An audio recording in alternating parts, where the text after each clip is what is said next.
Cool Tone. It's magnetic muscle stimulation, 4 to 8 treatments over 2 to 4 weeks, and you're going to get the body contouring goals you're looking for. Check it out online, WilliamsonCosmeticsCenter.com. Attorney Gordon McKernan, Baton Rouge, LA 22 13633.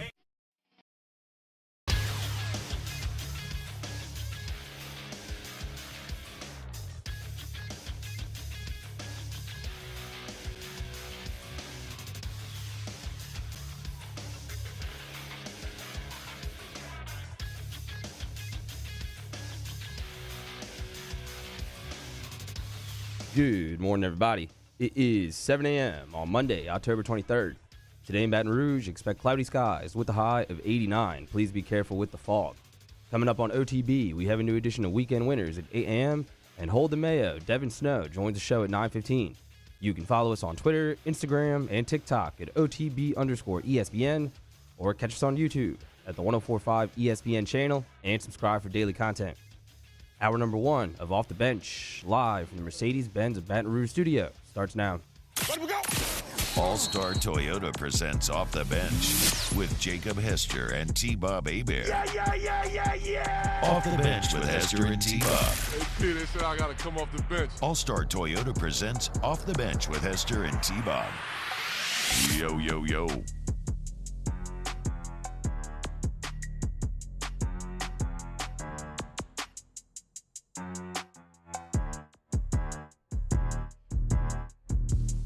Yo, what up, everybody? Welcome in another day of OTB here on 1045 ESPN and wherever else you're listening or watching.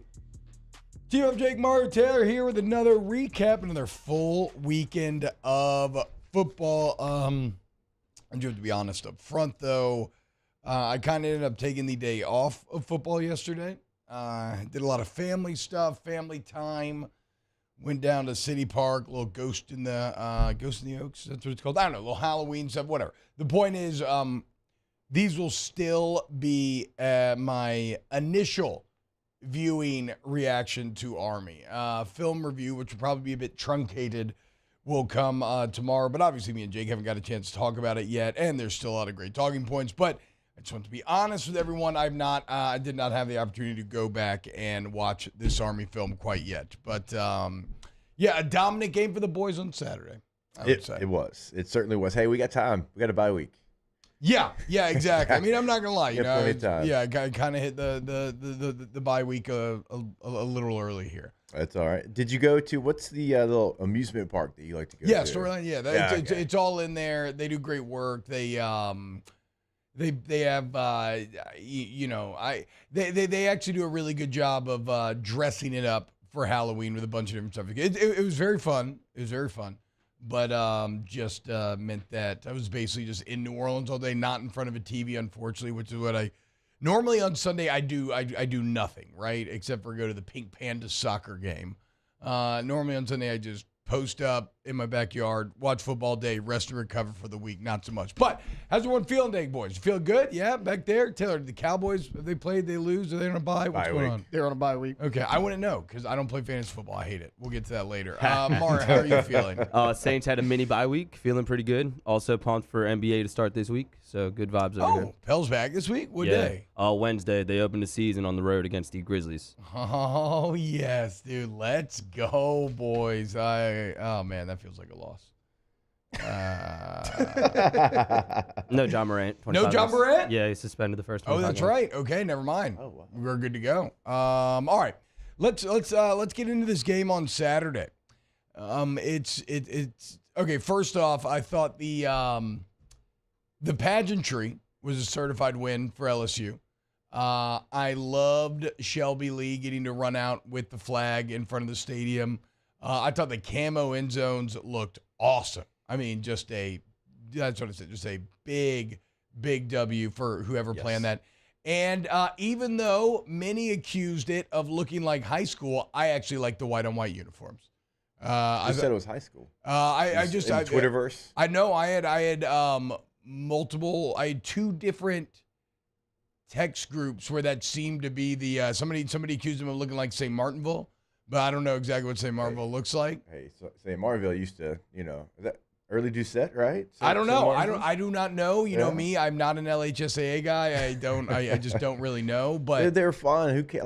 I liked them though. I thought they looked clean. I thought they looked really clean. I liked how the stripes matched the shoulder stripes. I liked. I don't think we've seen white and white with just the classic yellow too much. I don't know that I've ever seen that. Yeah. So I mean, I don't know. Y'all are uniform guys. So again, the window dressing around the game, top tier. American flag looked great on the jersey.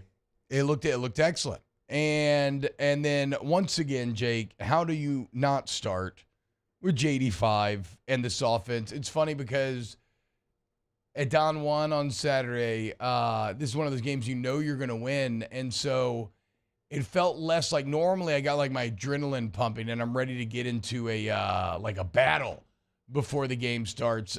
This Saturday felt like I was just cozying up next to the fire to watch like an enjoyable film because you just know I just wanted to cozy up and watch the offense do work. And that's exactly what I was treated to. Jayden Daniels out there throwing darts, almost like we like to throw axes here on OTB. That's right, Skull Axe now open off a lead, gcaxe.com. Early bird promo code gets you 20% off date night, girls night, company night, whatever. You just want to go throw axes by yourself? You got it. gcaxe.com, Skull Axe throwing. All right. You got that, Mario? If you want to go throw axes by yourself. Is that no, we're not going to look. We want everybody to go to Skull. We are not going to axe shame. It's by my apartment, too. We're not going to shame solo axe throwing. You're just practicing. For what? I don't know. That's what I'm saying. It just feels like something Mario maybe want to try out there, but go check it out. But yeah, dude, I mean, Jayden Daniels, it's just so. And you can even hear it in Brian Kelly's post game, but it's just you still just got to pinch yourself every week when you look at how automatic this offense has become. They're just fantastic. You do, and time again, we see a play that we're just continuing to be amazed by. Yep. And he had another one. He had one where he had a free rusher off the edge. It's a play that's gone everywhere on Twitter. You've probably seen it, where he steps up, doesn't panic, rolls to his right, actually looks off the safety in the middle of the field as he's rolling to his right, and then goes back to his outside receiver and Brian Thomas hits him for 86-yard touchdown. And those are plays right now that you watch and you're like, okay, this quarterback is absolutely in the zone. Like he is in the NBA jam. He's on fire, but he's like that for the entire season so far. I mean, when you make plays like that, you're confident, you're not panicking, you're throwing the ball on the run. Like, it's just hard to explain kind of the zone that he's in right now. And it's just like time and time again, he continues to make plays like that. Like this is, like think about like what he did on Saturday. Like for him now, it's become pedestrian. Like just throwing for almost 300 yards, throwing for 3 scores, completing a bulk of his passes, 18.6 yards. Per attempt. Yeah, that's what 11 of 15 for 279. Light work for our boy JD5. I mean, it truly is, though. And it's not, again, if we watch a game like this and it was just like, okay, well, he's just making plays against Army, that's not it. It's like the plays that he made and how he made them and what he's doing with his mechanics, how he's going through his progressions. It's incredibly high level. He's playing as good as anyone in the country. There's not a player that is playing better than Jayden Daniels in the country. There's some in the conversation, but there's not one that's better. Absolutely. Full stop. And again, just to speak, and let's continuously, as we celebrate Jayden Daniels, continuously remember our Friday conversation. None of this happened by accident. None of this happened naturally or just because it was supposed to. This happened because he worked his ass off all offseason, and he got up in that film room constantly, and he executed on Joe Sloan's 6-month plan that he created for him to improve and understand progressions and understand mentally what it took to take his game to the next level. And how representative is that mental improvement on Saturday, Jake, where in the past, that's a team where maybe, you just seek to dominate them with your legs. He didn't even have to. Never stressed, never had to leave the pocket base. I think he ran it maybe like a couple of times. He had a score on the ground.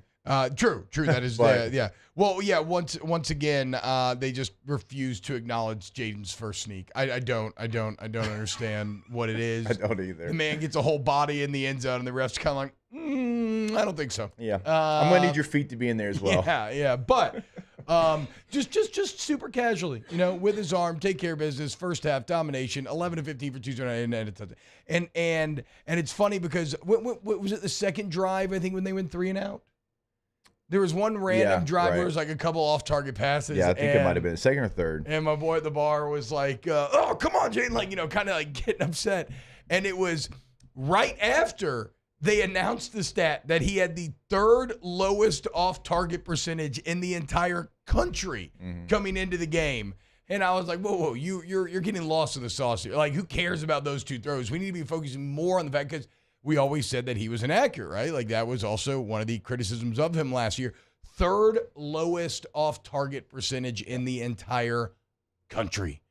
Oh, that beautiful Brian Thomas 87-yard bomb where it's just that cool little flick of the wrist that hit Thomas perfectly in stride. I mean, like, couldn't have been placed better because Thomas is that full extension to get that thing. That was the LSU's, and obviously this number increased through the night, but that was LSU's 60th play of 20 yards or more, which, of course, leads the entire country. A couple of people that – because sometimes when the quarterback's playing as well as he is, like you kind of lose sight maybe of some other guys. Brian Thomas, 3 for 122, 40 yards a catch, actually 41 yards per catch. Not a bad night, 2 touchdowns. Malik Neighbors, 4 for 121, 30 yards per catch. So your top 2 receivers, who are 2 of the best 5 receivers, in my opinion, in the country, don't care if you disagree, 40 and 30 per catch, and they just continue to do it time and time again. Like, it doesn't matter the route tee, it doesn't matter the coverage. They find a way. Yeah, their run after catch ability is incredible, and this is an offense that is just so fun to watch because even when you look at the rushing stats, like Logan Diggs, if he wanted to, like he could have run for whatever you wanted him to. Yeah. I mean, the offensive line blocked. That John Emery made a couple of plays. It was good to see some young running backs like Trey Holly get in there in the end. Caleb Jackson got a couple of carries. This offense is dictating the pace of every game. They're imposing their will on everybody that they play, and they're going to give you an opportunity to win every single game that you play. Now, obviously, we know that it's a deal where it's a 3-phase sport, but the defense is getting better. The offense is not slowing down, and that's what makes this stretch run that you're about to have so intriguing with Bama and Florida and A&M, because you have the opportunity to still do something pretty special. Now, you don't have any room for error because of the Ole Miss game, but you have something that you can play for. And right now, when you look at this football team, they can play with anybody, beat anybody, and that's what makes this stretch run going to be exciting. Yeah, and Brian Kelly's kind of been talking about that as well. We'll play a bit. I want to play a soundbite from the post game when we get back, where he kind of he's not shying away from that fact. And it is funny though, because even with the bad of the Ole Miss loss, functionally nothing has changed, right? It was always going to come down to beating Alabama to try to win the West, and well, all roads lead right back there once again this year. All right, we did discuss it on Whiskey and Wine as well, but how the tiebreaker would work. If Ole Miss would somehow beat Georgia, you would win out. And we can maybe get to that a bit later also. But look, if we want to hear from you, youtube.com/1045 ESPN, getting the Bayou Ford YouTube chat, and we'll be back with more OTB next. Off the Bench with Hester and T-Bob. ESPN Baton Rouge, New Orleans, Alexandria, and 1130 The Tiger. Community Steel Company, CommunitySteelCo.com. Look, I love a Community Steel. They're right here in Gonzales, Louisiana. This is local. And, that's just great because it means that you have like an actual human, live and local sales team that you can interact and deal with. It means you can actually go drive out to the property and look at the pearl and the tube and the steel buildings, everything you need. But it also means that, look, they are buying directly from the wholesaler, the steel that is, and making the products there. So what that means is there's not a bunch of middlemen, no national BS jacking up the price. They're kind of disrupting the steel industry right now. Go to Community Steel Company today. Yeah, go to CommunitySteelCo.com. New website. Been there for a couple of weeks. It is really set up, very easy to navigate through. You can find all the information because, like T said, obviously whatever size building you need, but even if you just need an awning, you can go in there, you can do that. They're going to be incredible. They're going to have friendly service, local service, 225-647-2020. Our listeners fire off their opinions on the jimsfirearms.net hotline at 499-1045. Keep listening for your next chance to shoot us your thoughts with the jimsfirearms.net hotline on 1045 ESPN Baton Rouge. Bayou Ford is taking $10,000 off MSRP on select new 23 Ford F-150 trucks. And all new Bayou Ford vehicles come with a 1 million mile warranty. The crew at Bayou Ford is going to do right by you. Gulf Coast Office Products is a nationally recognized Savin office equipment dealer based right here in Louisiana. Over 100 employees strong, Gulf Coast has the boots on the ground to support all vertical markets from education, engineering, legal, and finance. With the latest in office technology, from desktop to production segment units, Gulf Coast and Savin have the perfect fit for you. Call 225-756-2644. That's 756-2644 for Gulf Coast Office Products. His name was King. He had a horse along the countryside. I saw him ride. One day they found him. Life in Louisiana is a song. A symphony of sound, colors, and movement. Life is here, now. For life's moments, big and small, always there. The right card, the right care. I've been doing business with Luba for 25 years. They're dependable, trustworthy. It's just the attention to detail with our clients. Our folks have years and years of experience. They're highly trained professionals, but many companies have that asset. What I'd like to think makes Luba a bit different is that we use those talents in a way that truly is dedicated to serving the needs of the folks who depend on us.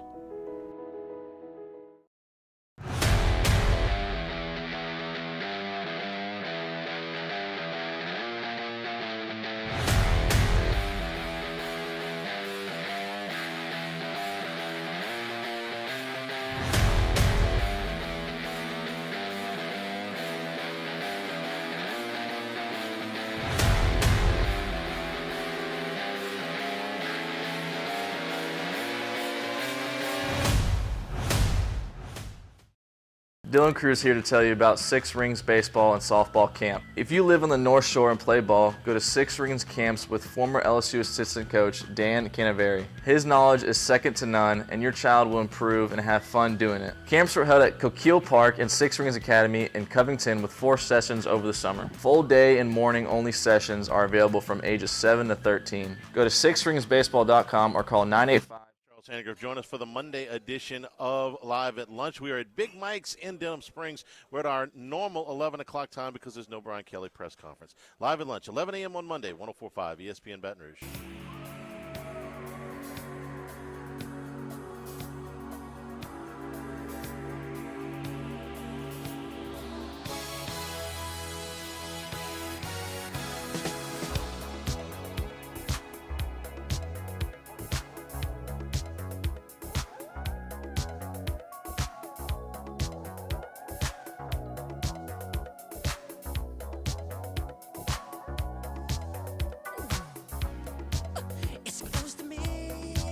All-Star Toyota presents Off the Bench with Hester and T-Bob. ESPN Baton Rouge, New Orleans, Alexandria, and 1130 The Tiger.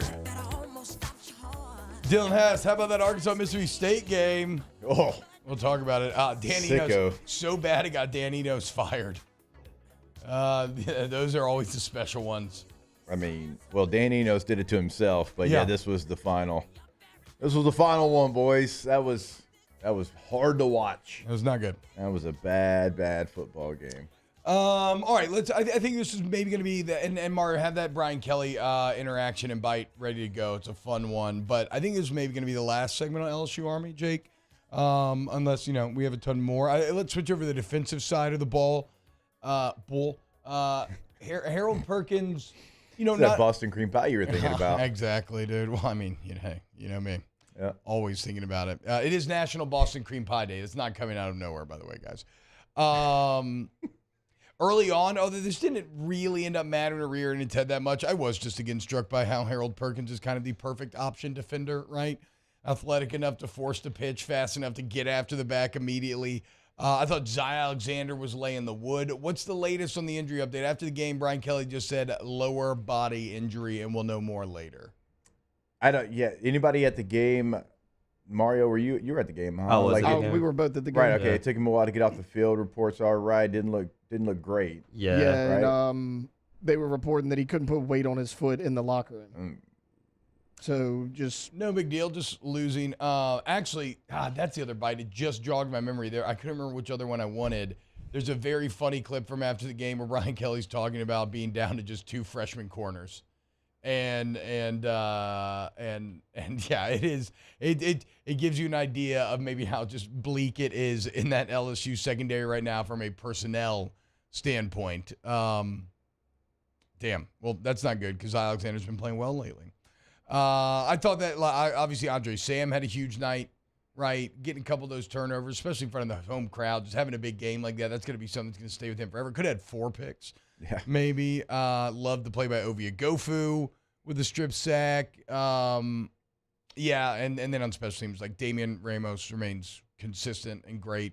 You're still not fielding punts, which, probably needs to change. But, yeah, just a really solid night. And we can get into other stuff a bit later. But I want to talk about this, though, because I think the actual interesting point here, Jake, is that LSU seems to be peaking at the right time. Mm-hmm. And Saturday, the thing that I maybe loved the most, well, right underneath just watching offense do such slight work with such gaudy numbers, is that it's the defensive improvement. And now it's the second year in a row that we've been here. Like, there is no doubt, if you just examine the Brian Kelly era at LSU, for whatever reason, the beginning of the season has to be worked on, right?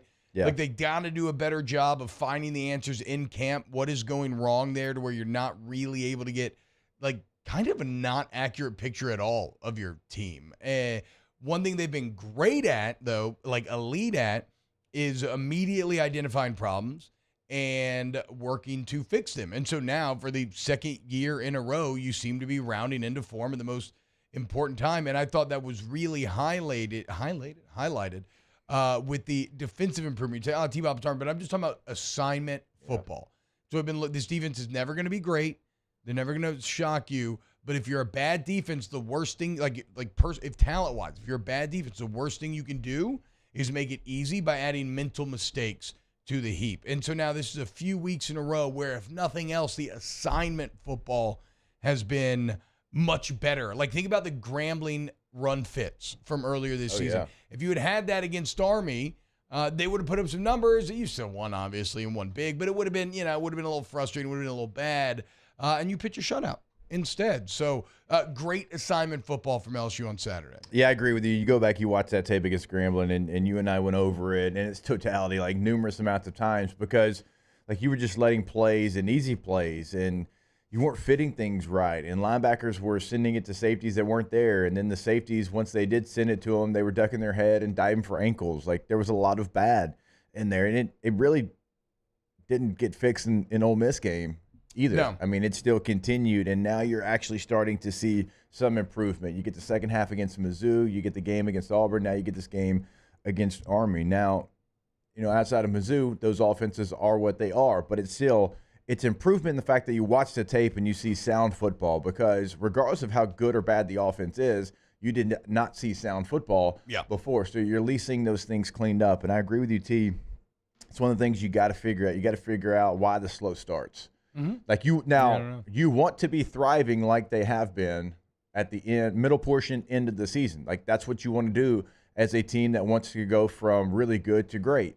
You got to get the slow starts kind of figured out. But now that they do have some of those things defensively figured out, like, now you got to go out there face against some better offenses. Alabama, Florida, Graham Mertz. There's some smoke and mirrors there, but still a very capable offense, and you never know what you're going to get from Texas A&M. So the competition will go up, but at least you're doing the things on tape that are, like, fundamentally sound. Like, you're starting to see, like, a healthy defense as well. Like, Omar Speights, I thought, had another really good game inside the box, and he continues to be okay. That's a player that was trying to probably play hurt, maybe didn't need to play because he did not look like the player that we saw at Oregon State. I thought he had another good game. That's 2 really good games in a row for Omar Speights, and so things are going in the right direction.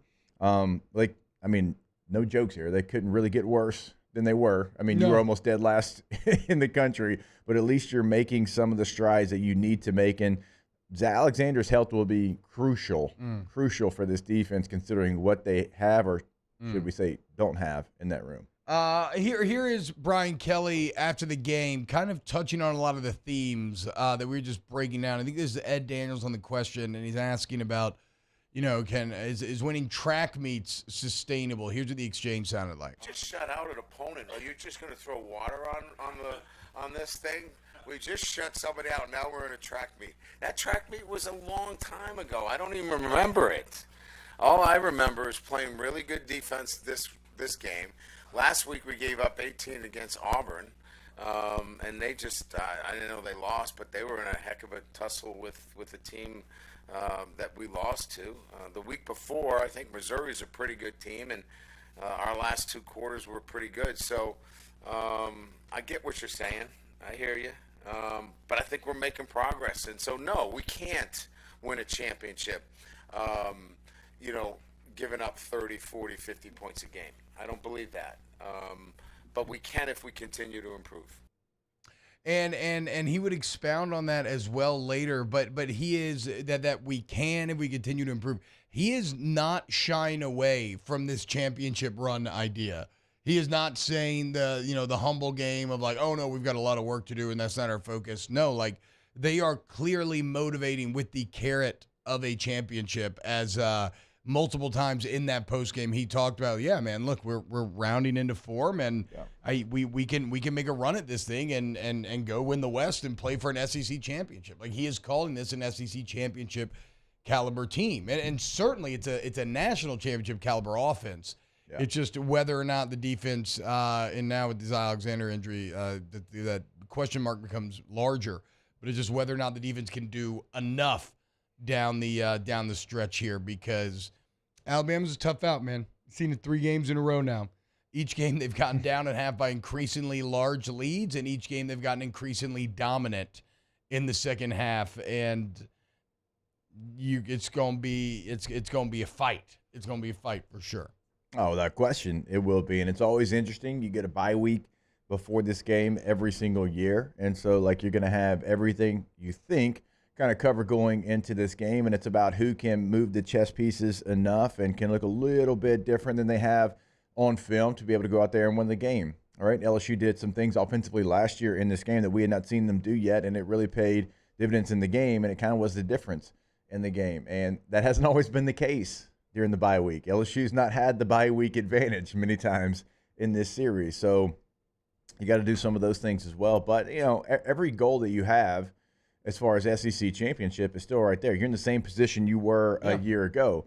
You just got to go out there and you got to go take care of business. And you can't rely really on anybody else. You can only control yourself. You can control the controllable. So, like, Ole Miss going against Georgia, you can't control that. Alabama losing another game to somebody else, like, you can't control that. But you can go out there, you can win those games, and you can put yourself in a great position knowing Ole Miss still has some really good games left. All right, so look, when we get back, we get to your comments, maybe play that Kelly answer as well. Our number 1 of Off the Bench rolling right along. Keep it locked. Off the Bench with Hester and T-Bob. All-Star Toyota of Baton Rouge, All-Star Toyota of BatonRouge.com. Go there today if you want to buy new, maybe a Toyota certified used vehicle. Maybe you're just looking to rent for a trip for the weekend, whatever you got going on. Hit up Miss Lee Sessions. She's going to get you right. I love All-Star Toyota, and a lot of it's about the people. When you get a vehicle from there, how easy it is to set up service, how kind everyone is, looking out for your best interest, trying to find you and your family what you need. But then there's also great deals. We just celebrated our service members. Always deals going on for military veterans and active current service members. Go check it all out at allstartoyotabatonrouge.com. All right, go to the website. T-Bob just gave it to you. And there you can find your new vehicles. You can lease. You can certainly find the rentals. And you can find it all. But you also can design your own Toyota, whatever you want it to be, right? You can add. You can take away. You can pick colors. You can do whatever you want. It's how you get the murdered out Mini. So go do it today on that website. Build your Toyota. All-Star Toyota of BatonRouge.com. In times of need, get a full list of phone numbers, websites, and other important emergency information on the Demco Stormwatch page at 1045ESPN.com.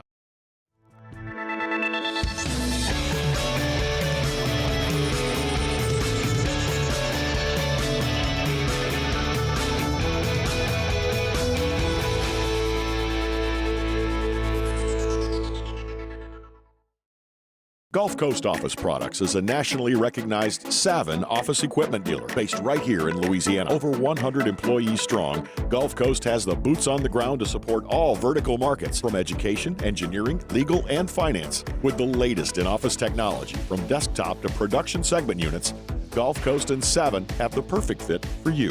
Call 225-756-2644. That's 756-2644 for Gulf Coast Office Products. Was a humid day, barefoot children play, looking for that summer shade. Time just slips away.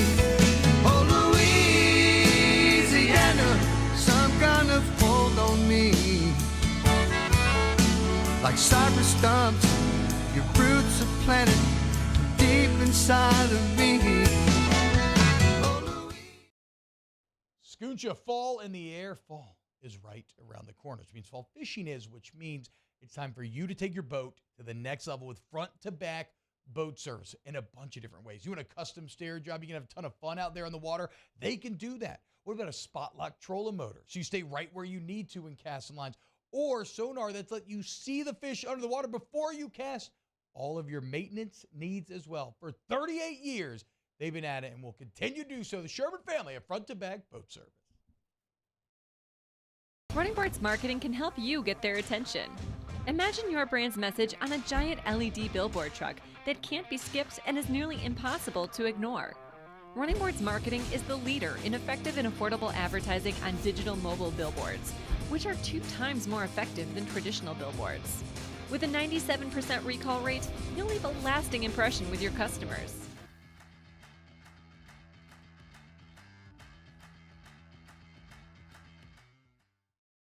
Electricity is all around us, and our families depend on it. Every day is sparked by the power of a cold drink or a warm meal, a movie night, and a comforting light at the end of a dark hallway.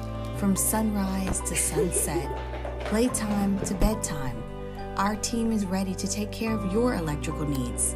Even in the case of an after-hours emergency, the light in your life shines brighter with Mr. Electric. Gulf Coast Bank and Trust is giving our customers the power to bank anywhere, anytime during this challenging event. Join me for a Monday edition of the Hunt Palmer Show, reacting to LSU-Army and the rest of the slate across college football. Thankfully, probably not going to spend much time on the Saints. Hunt Palmer Show, 1 to 3 weekdays, 104.5 ESPN, Baton Rouge.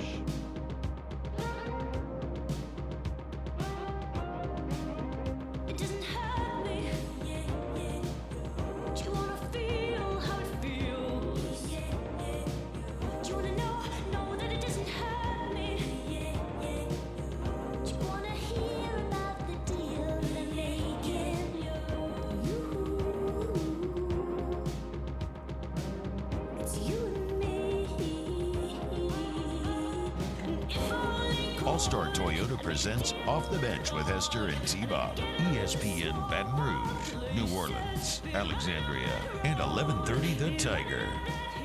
What's happening, y'all? Welcome back. OTB watching highlights of the Alabama security guard lighting that dude up. The best part of that video is old boy in blue who stands over him and taunts him. Yeah, he does. Should have thrown the flag. Yeah, that's taunting. No, don't know where the refs were. That would have been 2 penalties in the game. Did they only have one? Oh, like the hit and Yes. the taunting. Yeah. That's what you're saying. One thing we should talk about from the game's Garrett Nussmeier. We got a little view of the Nuss bus there. And look, man, every time this dude steps on the field, he has so much kind of undeserved pressure on his shoulders, right? Because so many seem to have such a vested interest in maybe their own pride or takes that, like, he's going to be awesome and he needs to be this, he needs to be that. And it's tough spot to be in because he has to come into situations cold and people want to immediately see him pop, like immediately play like a starter who's been in the rhythm of the season, all this other sort of stuff. But I'll be damned if our guy isn't pretty damn good at doing that. I mean, we've always loved the decisiveness. When he hits that back foot, you know where the ball's going. The deep ball to Malik was perfect.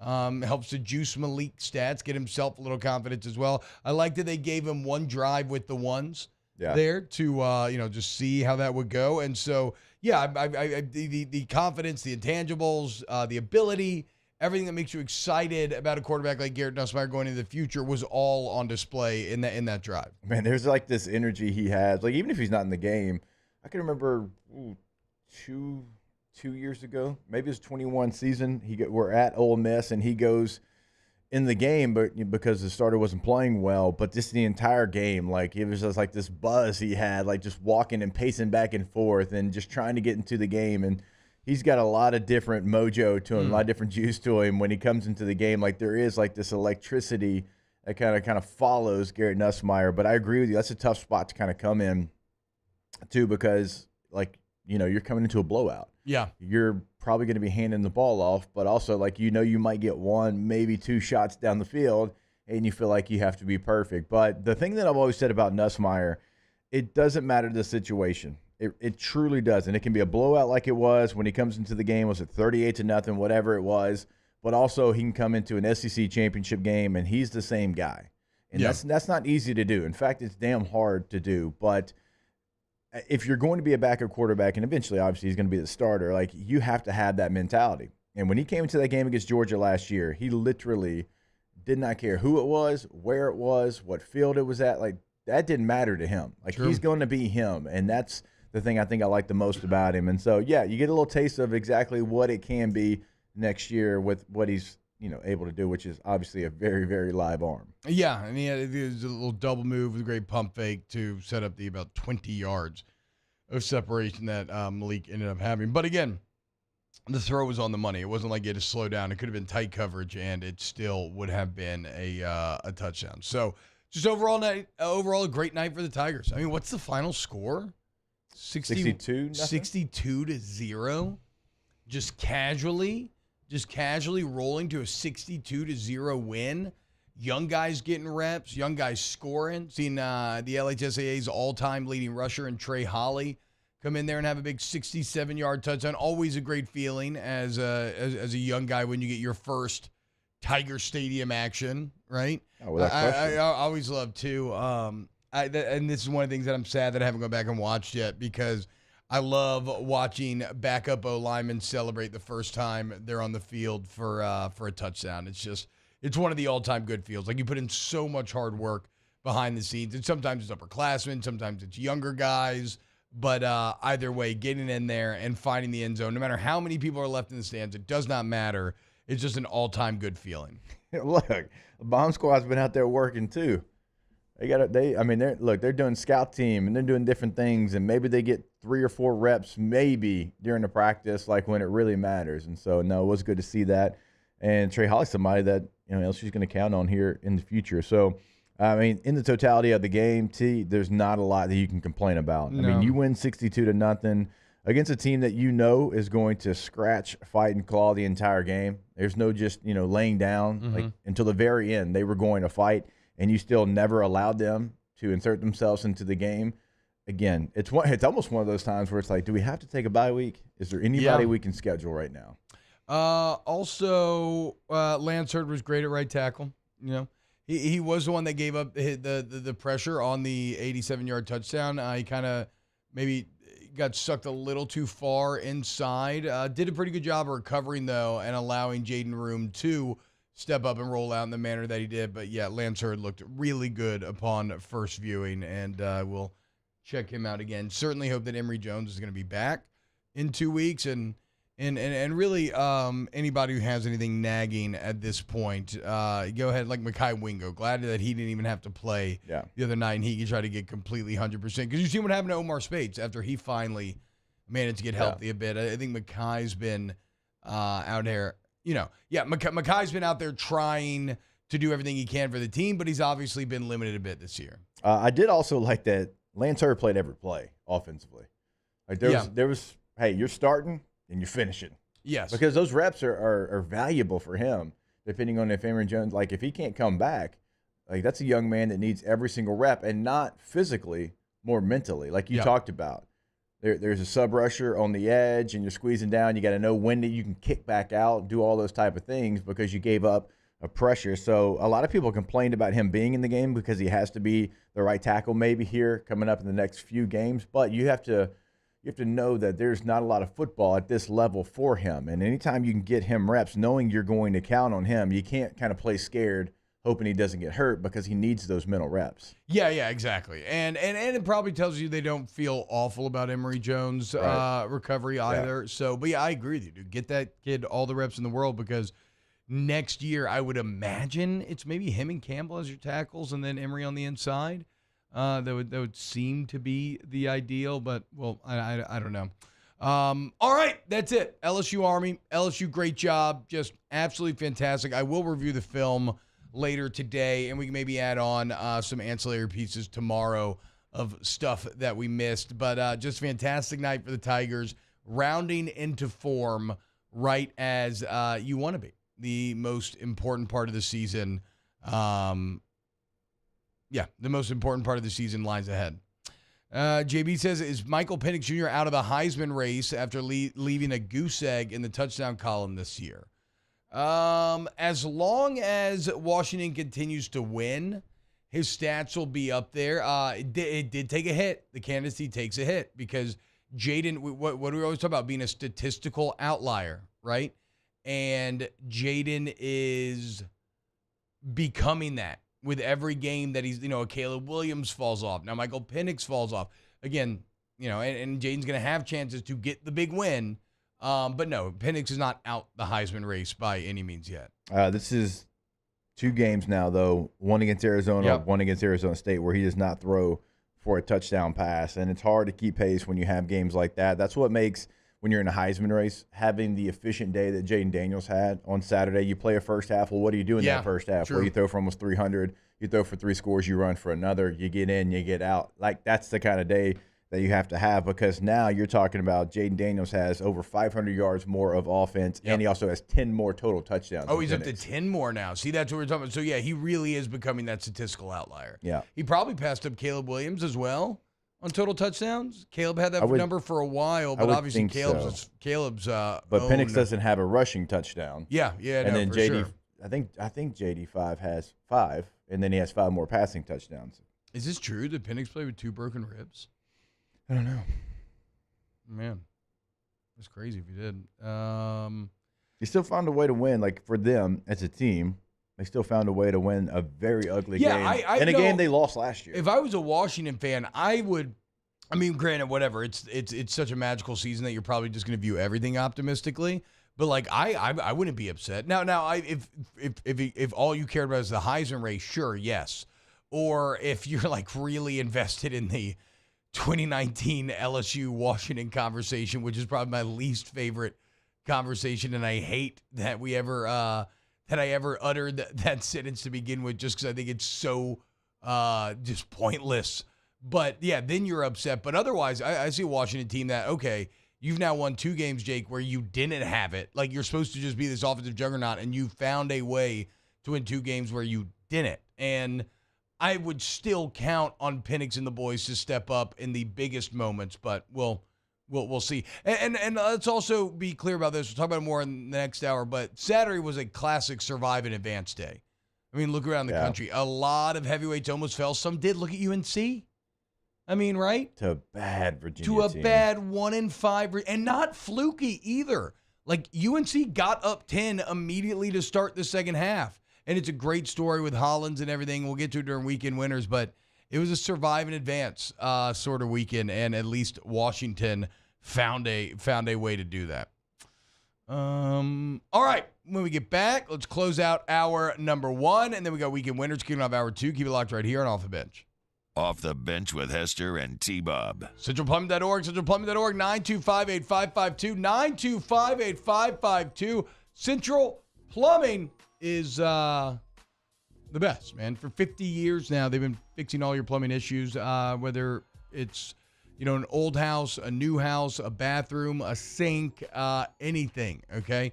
You call Central Plumbing. They're licensed, volunteer. They got flat rate pricing. They've seen it all. They can fix it all. CentralPlumbing.org, CentralPlumbing.org. Yeah, once you go to the website, obviously you know that they can help you in an emergency. So if you got a situation going on, you can't fix it yourself because you know what? Plumbing is hard. It's very hard. It is very difficult. Well, then when you call Central Plumbing, they come out, they'll fix that issue. But if you want to upgrade, if you're looking for a bathroom remodel or a restroom remodel at your business, they can come in and they can handle that. Nothing's going to be too big for them. You'll see that right there on the homepage. They got the vans stacked on top of the vans. They are ready to go with the fleet.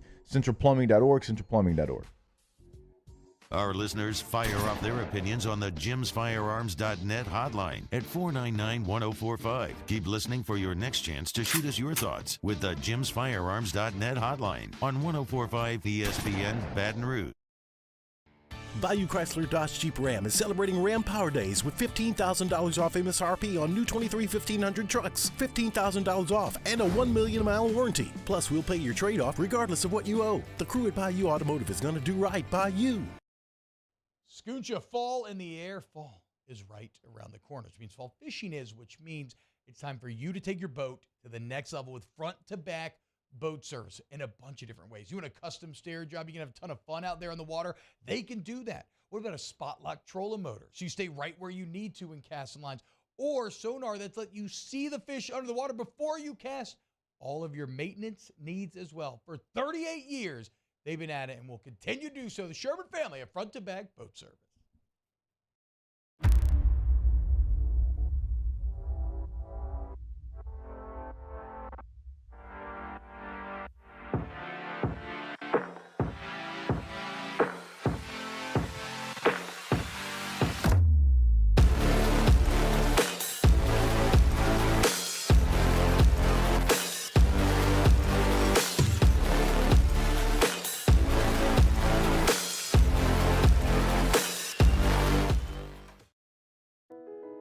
I've been doing business with Luba for 25 years.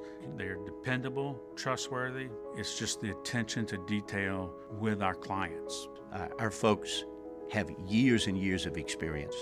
They're highly trained professionals. But many companies have that asset.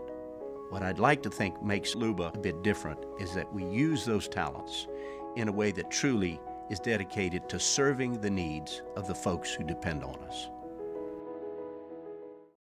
Dylan Cruz here to tell you about Six Rings Baseball and Softball Camp. If you live on the North Shore and play ball, go to Six Rings Camps with former LSU assistant coach Dan Canaveri. His knowledge is second to none, and your child will improve and have fun doing it. Camps were held at Coquille Park and Six Rings Academy in Covington with 4 sessions over the summer. Full day and morning only sessions are available from ages 7 to 13. Go to sixringsbaseball.com or call 985-206-9096.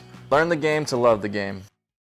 Gulf Coast Office Products is a nationally recognized Savin office equipment dealer based right here in Louisiana. Over 100 employees strong, Gulf Coast has the boots on the ground to support all vertical markets, from education, engineering, legal, and finance. With the latest in office technology, from desktop to production segment units, Gulf Coast and Savin have the perfect fit for you. Call 225-756-2644. That's 756-2644 for Gulf Coast Office Products.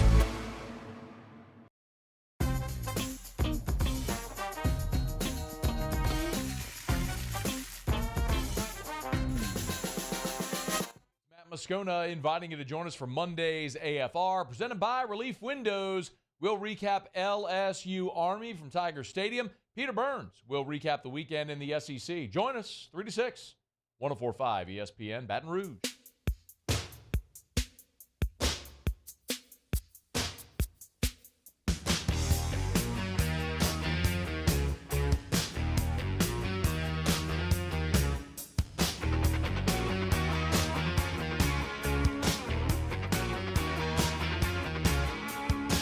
They told All-Star Toyota presents Off the Bench with Hester and T-Bob. ESPN Baton Rouge, New Orleans, Alexandria, and 1130 The Tiger. Should have played Backdoor Man, Mario.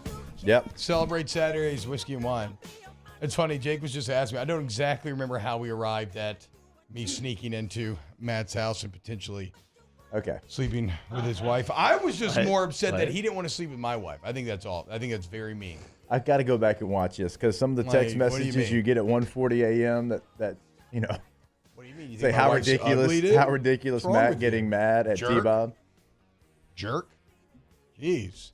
It's like, honestly, I've always saw this. I would rather you call, like, you know, my mom, my sister. I'd rather you, like, say they're hot than ugly. Like, ugly's actually going to make me mad. Not like ugly's mean. Yeah, that's what I'm saying. Like, whatever. You think they're hot? Okay, whatever. Dude. I don't care.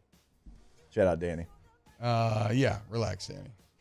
I don't know. Danny's not awake. Step Danny has been around for a while now. Yeah, Step Danny, you know, he got a little bit of money in his pocket. He just, you know, nowhere to be jumping found, and skipping all across the world. Globetrotting, I believe is what they call that. Avo Marzawanian says, why is Marvin Harrison Jr. in the Heisman race when Neighbors has much better stats and Brian Thomas basically has the same yards and double the amount of touchdowns? That's preseason hype.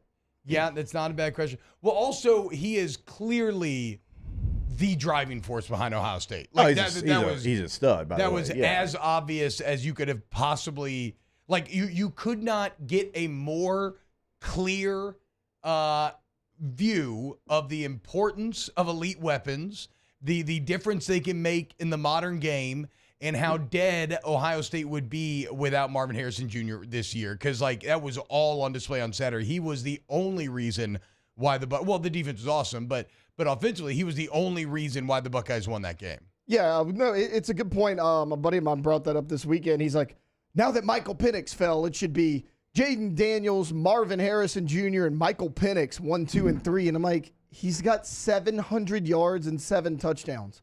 LSU has 2 receivers that are blowing that out of the water right now. Like, yeah, is he their entire offense? Sure. That doesn't mean he should win the Heisman Trophy. Yeah, I think it's a problem where I think also, though, this plays in fact, like, Kyle McCord's not that good. He's all right.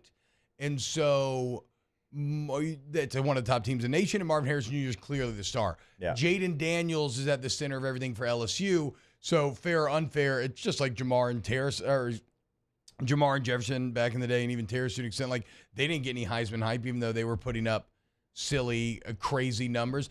I'll be more interested to see what they do with the Biletnikoff, because I'd be a little frustrated if they went. Those awards typically go to the year before. Yeah. Like, guys win them in the year when they should have won them the year before. Well, that's the classic Grant Talbot one, right? I know that's what a lot of people talk about with the Thorpe. It's a lot of people, but yeah, I mean, that's the one that, you know, the case that people kind of bring up here. So I still can't believe Stelzy didn't win the Thorpe his senior year. Yeah, like I'm a little more intrigued to see on the Biletnikoff front. Him being a Heisman candidate, given what Ohio State's doing, that kind of makes sense to me. But yeah, I guess it's weird. There's not a ton of great logic that I can give you for why he would be getting more love than 2 guys that are putting up objectively better numbers. Yeah, he is an incredible football player, one of the best football players in the country, but not, in my opinion, in the top 5 in my Heisman thought process right now. Not to say it can't change, but we got to talk about Penn State. We don't have time right here. No, we got Penn State in the dock for next hour. Don't worry. Real quick, though. So my foundation, our foundation, the Hester Sports Foundation, by the way, want to give this a shout out here. So we're raffling off this football. Actually, we have 5 of these footballs. We have 5 of them. I signed it. Flynn signed all 5 of them, and we're raffling them off for the Greg Brooks Fund. Hell yeah. So any money that we raise, we're going to give it to the Greg Brooks Fund, and also we're going to match it. So whatever we raise, I'm going to make Flynn do it as well. I don't know if he knows he's doing it, but we're both going to match that donation. We're going to give it to the Greg Brooks Fund. And like I said, we've got 5 of these. It's $3 per raffle ticket. You can find the information on my Twitter page at Jacob Hester 18, at OTB_ESPN, at Hester Sports, a lot of different places on Twitter. But let's see how much we can raise. And again, we're both going to match whatever that donation is. And I'll see if I can put maybe a link to the tweet inside the Bayou Ford chat there as well. But all that information is on Twitter. And again, this will go, I believe they have it going through the rest of this week, maybe. I'll double check on that. But you can find all that information. And again, we appreciate it. Thanks. And there's 5 of them. So you have actually a pretty good chance. Yeah, it's like an old really school. Cool ball. Yeah, my mom picked these up so we could raffle them off for Greg Brooks. And it's got like a Power Rangers, like national belt buckle champions. in the middle, Yeah, it does. It's got the old Toonsis. I don't know how you feel about Toonsis, but look, we're old. That's what it was. It's kicking tee included. Okay, so I mean, what are we doing here? I mean, that's just a little garnish. Yeah, little cherry on top. Also, I should turn it on the other side too. It's got like national champs 07. Whatever. And check the pinned comment in the Bayou Ford YouTube chat as well. And there should be links to the Greg Brooks Fund if you just want to go donate there as well. Continue to support Greg in this time of need. Ad says, I've defended T-Bob for years, but when another man asks you to stop making sexual jokes about his wife, you stop immediately. He lost a lot of fans Saturday, and it's no one's fault but his own. Damn, dude. I know. What are you going to do? Thanks for defending me for years, though, dog. That's what's up. I'm sorry that's the end of the road for us, but, like, we had a good run, didn't we, Ads? It was a good time. I agree. Now it's time for some ads. Imagine that. See you now. Off the bench with Hester and T-Bob. Accutemp Baton Rouge, AccutempBR.com. All your AC, heating, electrical needs. You want to go to Accutemp Baton Rouge, get that service to the highest degree. Look at the online reviews. Over 3,000 and a 4.9 Google review rating. I'm telling you, you've never seen anything like it when you work with Accutemp. The speed at which they get out to you. The lines of communication are probably the main thing, right? Working around your schedule, letting you know literally exactly who's coming into your home. Like my guy Donald, who's into woodworking and has 2 wonderful children that he loves very much. I know all of that simply because he came out to fix my AC when I needed him. And he did an incredible job. And it's just, I can't say enough glowing things about working with Accutemp. Accutemp Baton Rouge, AccutempBR.com. Yeah, go to the website today. You'll see the reviews that we tell you about every single day. It's not just us saying it. It's everyone saying it. The internet, it hates most things, almost everything, but it loves Accutemp and Accutemp BR. Check out the website today, AccutempBR.com. Gulf Coast Bank and Trust is giving our customers the power to bank anywhere, anytime during this challenging event. And we're right there with you. Our mobile banking app is a smart way to manage your money and time. Gulf Coast Bank and Trust, the bank that cares about you. Breck teamed up to reimagine your parks, and you imagined big. With your help, we went to work, creating 12 beautiful community parks across the parish. A family-sized water park, miles and miles of trails, and parks just for your dogs. There are more places to splash, to explore, to run wild, and even soar. You imagined, we delivered. Gold. Breck, your #1 park system in the nation. The Windsor Senior Living Community in Mandeville, Louisiana is a beautiful, vibrant apartment community geared towards seniors. They are nestled right in the heart of Mandeville, where seniors live a more carefree lifestyle in spacious apartments with the peace of mind that comes from having a little extra help. Call the Windsor at 985-624-8040 to schedule a lunch and tour. Come see how the Windsor can be your passport to peace of mind. Scooncha, fall in the air. Fall is right around the corner, which means fall fishing is, which means it's time for you to take your boat to the next level with front-to-back boat service in a bunch of different ways. You want a custom stair job, you can have a ton of fun out there on the water. They can do that. What about a spot lock trolling motor? So you stay right where you need to in casting lines. Or sonar that's let you see the fish under the water before you cast. All of your maintenance needs as well. For 38 years, they've been at it and will continue to do so. The Sherman family of front-to-back boat service. Running Boards Marketing can help you get their attention. Imagine your brand's message on a giant LED billboard truck that can't be skipped and is nearly impossible to ignore. Running Boards Marketing is the leader in effective and affordable advertising on digital mobile billboards, which are 2 times more effective than traditional billboards. With a 97% recall rate, you'll leave a lasting impression with your customers.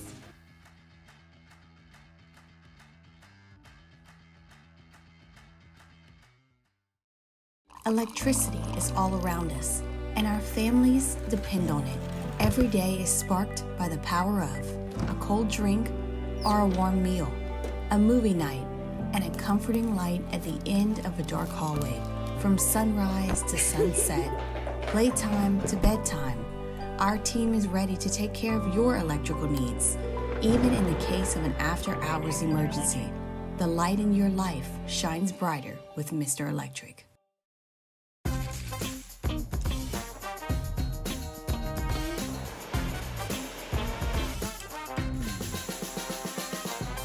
The best kept secret in town is out. Discover Tallulah at the Renaissance Hotel on Bluebonnet.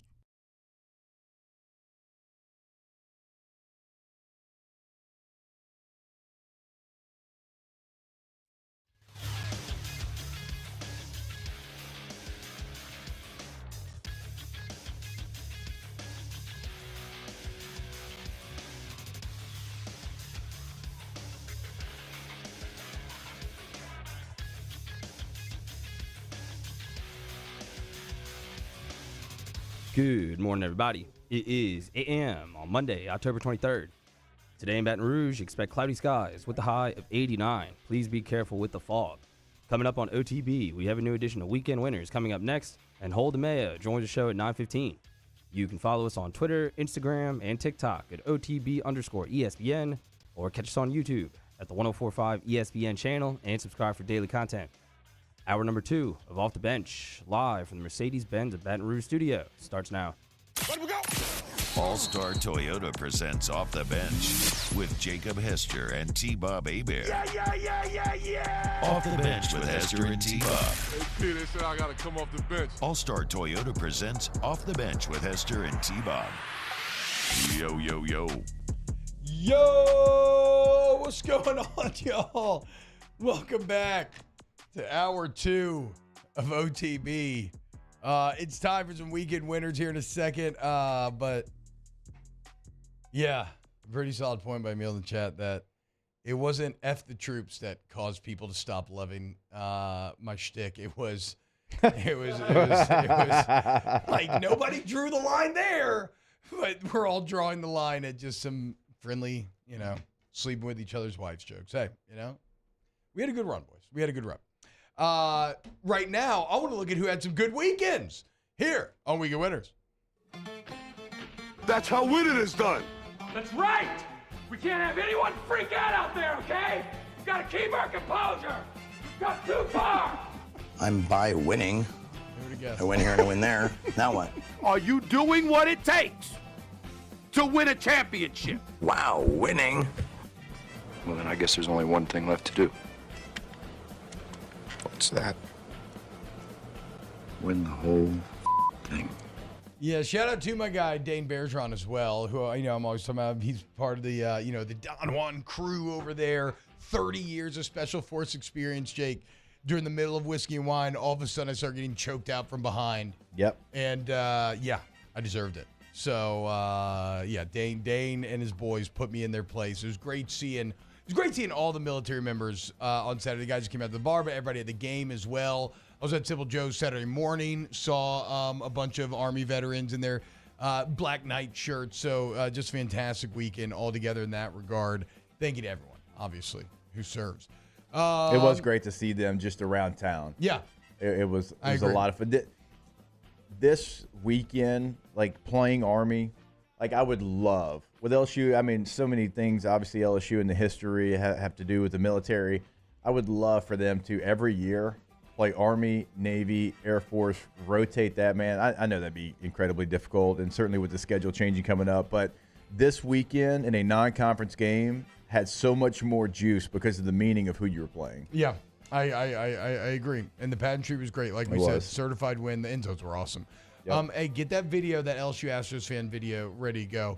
But my first weekend winner, A.J. Brown and the Eagles. The Eagles with just a statement win over the Dolphins, looking dominant. And it's kind of funny, right? Because if you just think about the Eagles' offense this year, you probably think, oh, they've been all right. But I want to say they're like second or third in the lead in yards per game. And a lot of it's because A.J. Brown, who goes for 137 more and another touchdown. Our guys on pace right now for 1,964 104 yards. Yep. Which is actually the exact same number that Calvin Johnson had during his record season. Still 16 games, where AJ's going to have 17, but still just it's weird that you can feel like the Eagles' offense has been somewhat ho-hum, and now they're 6-1, just be one of the best teams in the league, and A.J. Brown's on pace to set a receiving record. I'm going to stay in that game for my first weekend winner, and it goes to Jalen Hurts. He might be one of my favorite players to watch play football and carry himself on and off the field. I mean, he's just so composed in everything that he does. And, hey, we can say that because he didn't finish at Alabama. Throws for 279, 2 scores, but it's just the way he carries himself, the way he runs this offense. Like, his demeanor is just perfect to play the position.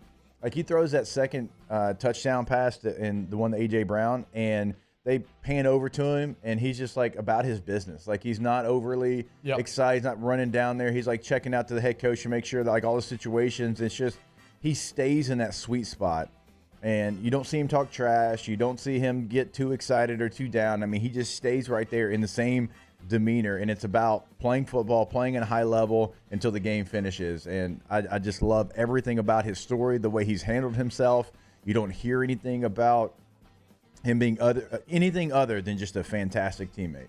Yeah, him and Joe Burrow both have that just like always, you know, even steady.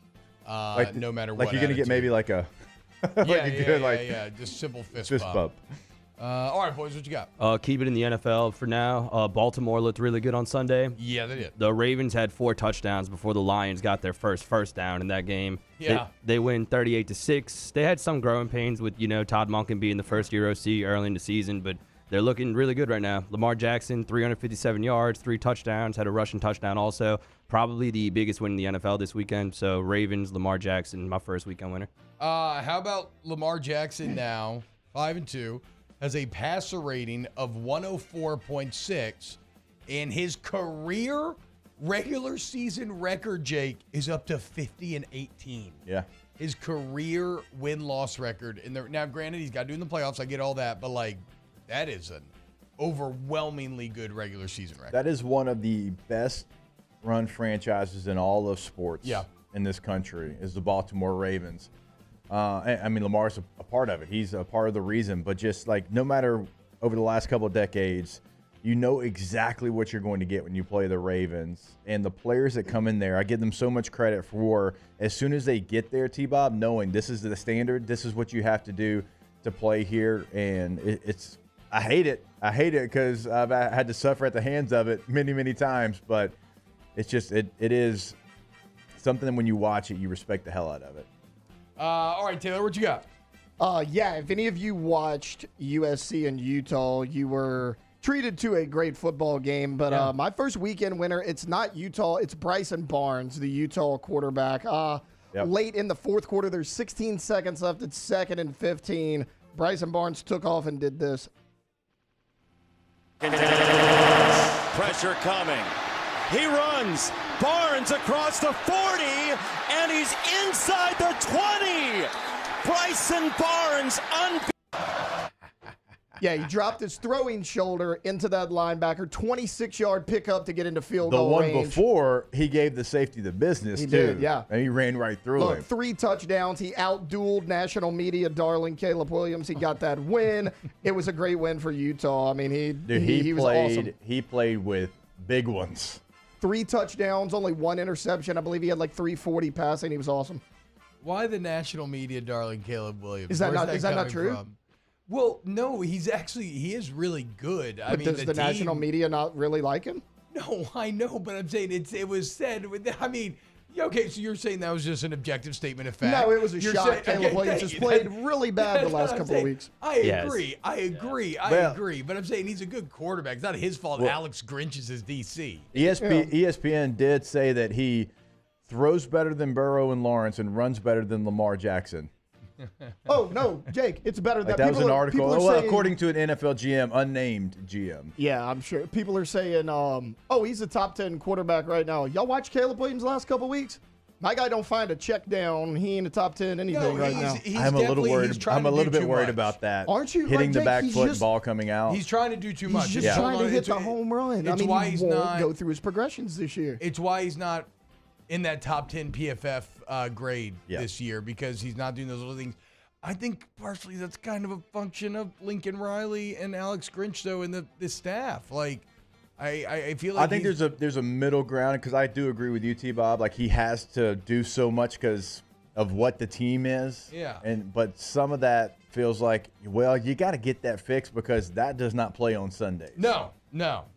Like, look, I think he's still probably the number 1 overall pick, but we'll see. Before we move on from USC, Lincoln Riley is a buster. He's a weekend loser for me. First of all, he contradicts himself because in the offseason he says, I'm here to win a championship. The goal is to be in the playoff. And now after this game, he says that that's not really what it's all about, wins and losses. And he doesn't let players talk to the media after the game, after this loss, pretty important loss. Feel like they'd have to write about it. So that was weak, and that he goes didn't back. let he made no players available to the media. Yeah, and that goes back to his Oklahoma days. He's always been like that. Yeah, he's so soft. Remember, he suspended that student beat reporter earlier this year for reporting something that he heard in the locker room. You'll hear about him from me in Right, Wrong, and Indifferent. Well, did y'all see what he said though after the game when they were asking him like, "Hey, what's going wrong? You played 2 ranked teams. You looked beat up," and he said, "Well, I just think there's too much pressure on my team right now."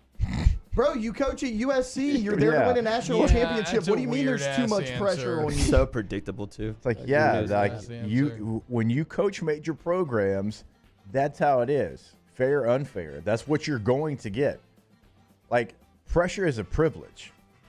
And you are privileged enough to be at USC to be the coach there. Like, you have to know that that's coming with it. Well, and it is about wins and losses. You're paid millions upon millions of dollars to make it about wins and losses. Utah owns them also. Owns 3-0. Whittingham. I think the last 4, right? And it's officially announced. Oh, maybe so. I guess, back, but 3 in 2 years, and even announcing that Cam Rising will not return this season, which we kind of alluded to on Friday.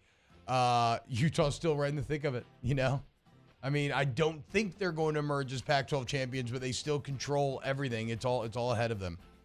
My next weekend winner comes from baseball, and it's this LSU. I'm guessing he's an Astros fan as well.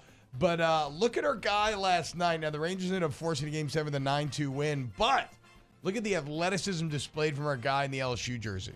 Bare hand stab it on a home run. Yeah, this ball's hit. Slicing. And I got it. Oh! So good. Bare hand stab it on a home run. Stands up in bare hands. He's got the new LSU baseball jersey on, too. And, didn't, catch it like an egg. Didn't try to cradle it.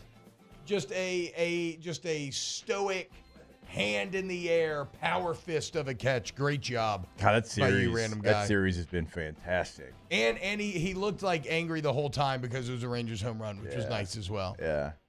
The only thing that would have been tighter if he just immediately thrown it back. How do you feel? I actually do think it's pretty alpha move. Yeah. Catch a home run and throw it back. No, I'd be hyped. I would never throw it back. Yeah, I think it's a pretty good move. The Cubs do that, right? A lot of teams. Yeah, Cubs for sure, because remember Rookie of the Year with Henry Rowan-Gardner. That's how they figure out that he's got the arm issue. Oh, really? Yeah, because he's supposed to throw it back because you're supposed to throw it back at Wrigley, and he throws it from the outfield to home plate. How did I forget about that? That's genius. I don't know. Weekend loser for me, and I know we're going to get into it probably more in a little bit, is Penn State. Yeah. And James Franklin. Yeah. You coached as scared as I've ever seen in that game. So pathetic. That was the most scared to make a play game plan I think I've ever seen in my life in a big game, in a marquee game. You tried to do nothing to win that game. You tried to hold on for the ride and get lucky. And then he tried to go in the post game and say these are the 2 best teams in the country tonight. Yeah, you ain't one of them. You can't do that. You cannot play that style on the road against that team and expect a different outcome. You didn't give anything to your quarterback that allowed him to be any type of a dynamic football player. It was some of the most basic runs, the most basic route combinations I've ever seen in my life. The only reason you were remotely in that game was because you've got a damn good defense, but offensively, that was offensive what we saw. Like, that was so scared, so timid, no alpha. energy anywhere in that game plan, and you're never going to get over that hurdle playing the way you played in Columbus. It's to me, Jake, it's the 3rd and 6 run before the half. Oh, my God. You're down 10-3. You're in the red zone. Those opportunities in this game especially are so few and far between. It's 3rd and 6, and you just do I can't remember what, was it a power or just a lead, but just a basic little run up the middle when you know you're not going to be like, just no nuts whatsoever. And you're going to keep being a team that wins a lot of football games, but never gets to anything meaningful. Yeah, now 1-9 against Ohio State, 3-16 against top 10 teams. Now I think he's been the underdog in all those games, but still, you're never going to win if you don't go try to win. 1 of 16 on 3rd down, pathetic. Again, the 3rd and 6 run before half is just the saddest ass play call, or top 10 sad ass play call I've ever seen. All right, boys, who we got? Speaking of pathetic, the Patriots have been that most of this season. There might have to be some tough conversations about Bill Belichick at the end, but Sunday had to feel pretty good for him. They beat the Bills 29-25, and Belichick got his 300th career regular season win. So tough season, but cool moment, historic moment for Bill Belichick. I'll give him a weekend winner. Yeah, joining George Halas and Don Shula. Mm-hmm. Is the only Don three Shula, coaches. shout out. I hadn't heard that name in a long time. All right, I got also, one more wasn't weekend it winner. recently revealed that he signed a big extension with the Patriots this offseason? No, that so he's not going anywhere. All right, another weekend winner. Baton Rouge native and U-High graduate Mike Hollins. Everybody saw Virginia take down North Carolina. Mike Hollins, 3 rushing touchdowns in that game to lead the Cavaliers. Solid day for our guy, Mike Hollins. Absolutely. Certainly, I mean, his story's incredible, what he's coming back from, to even be on the football field. I mean, just mentally, physically, what he's gone through over the last however many months. Incredible that he's even out there in a uniform, but now out there scoring 3 touchdowns. Shout out our guy Devin Steve in the chat says weekend winner, the Bears backup quarterback, bear down. Bears. Tyler Badgett, first career start, a rookie out of D2 Shepherd College. Jake, his dad tried to tell us, beats the Raiders 30-12. Josh McDaniel, I'm going to give you a weekend loser.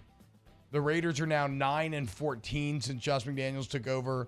They're third worst in the NFL in total offense over that time. They haven't scored more than 20 offensive points in a game yet this season. And say what you will about Dennis Allen, Saints offense also awful, but that's a defensive coach. The defensive side of the ball is great on the Saints. Josh McDaniels essentially is supposed to be an offensive guru. Like, that's why you hired him. He's an offensive guy. I was talking with my old man about this weekend. How many people did Tom Brady just get paid through the year? Like, how much opportunity did Tom Brady provide for others? Because Josh McDaniels is just an objectively bad head coach. It is what it is.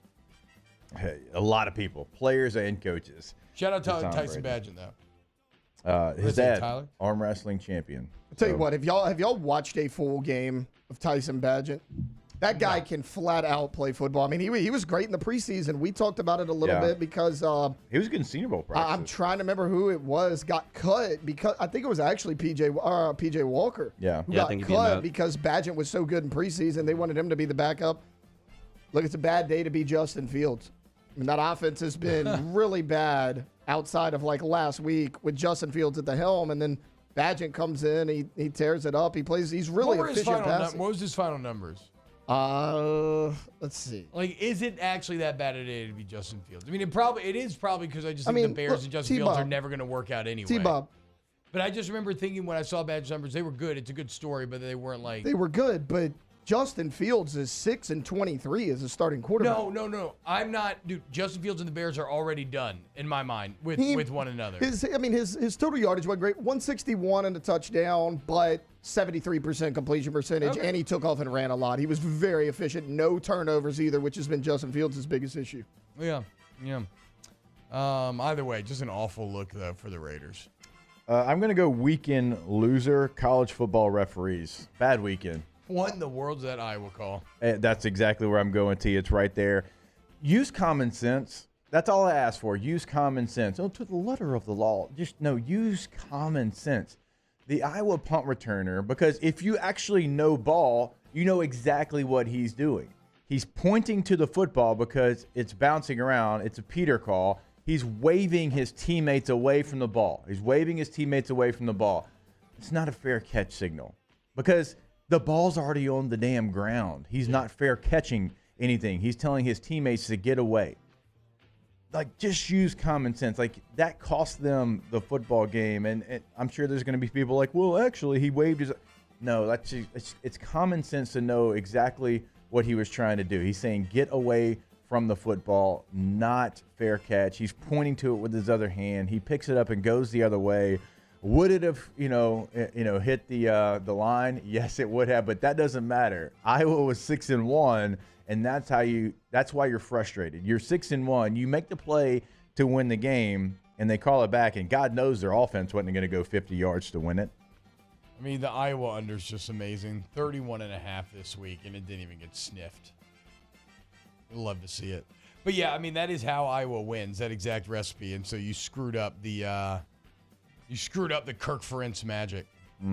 Finally here, and then we can move on. Weekend. Well, I got two more lose, but one of them probably deserves an entire. Disconcerting signals. You fall into the common sense category as well. Disconcerting signals is the softest flag that has ever been in football, both in name and in concept. Like, the name is soft as hell, and the concept is as well. All right. Actually, you know what? We'll just save some of these losers for next segment. More OTB coming up next. Off the Bench with Hester and T-Bob. ESPN Baton Rouge, New Orleans, Alexandria, and 1130 The Tiger. Wow, Mac Lindsay said it got all the way down to 30.5. I cannot wait till we get to the sub-30 Iowa under, because I'm going to be there. I ain't never leaving this club. You're going to have to drag me out of here. I mean, why would you? It's 21 and 22 in back-to-back weeks. Unreal. Also, like the unreal service you get from All-Star Toyota Baton Rouge, also ToyotaBatonRouge.com, where, look, man, if you want to buy that brand new Toyota Tundra, maybe a Sequoia, if you want a little SUV action, what about the Sienna if you're finally ready for that minivan gang? Come on, boys, join me in it. It's all there for you off Airline Highway at All-Star Toyota Baton Rouge. Yeah, go check it out today. Now, we tell you about buying the new vehicle, customizing the new vehicle in hour number 1. But remember, if you're looking to lease, if you're looking to rent, everything is available. Doesn't matter what you need. If you need a midsize SUV, full-size SUV, got you covered. If you need a truck, Tacoma Tundra, they've got you covered. Hybrid, everything is available in those processes. All-Star Toyota of BatonRouge.com. In times of need, get a full list of phone numbers, websites, and other important emergency information on the Demco Stormwatch page at 1045ESPN.com. Here at Corvell Toyota in Opelousas, we have in stock 2023 Toyota Tundras, and you can get 1,000 special edition bonus cash. $1,000 bonus cash. So come on down to Happy Town. That's Corvell Toyota in Opelousas, Happy Town, USA. His name was Cain. He had a horse along the countryside. I saw him ride. One day they found him.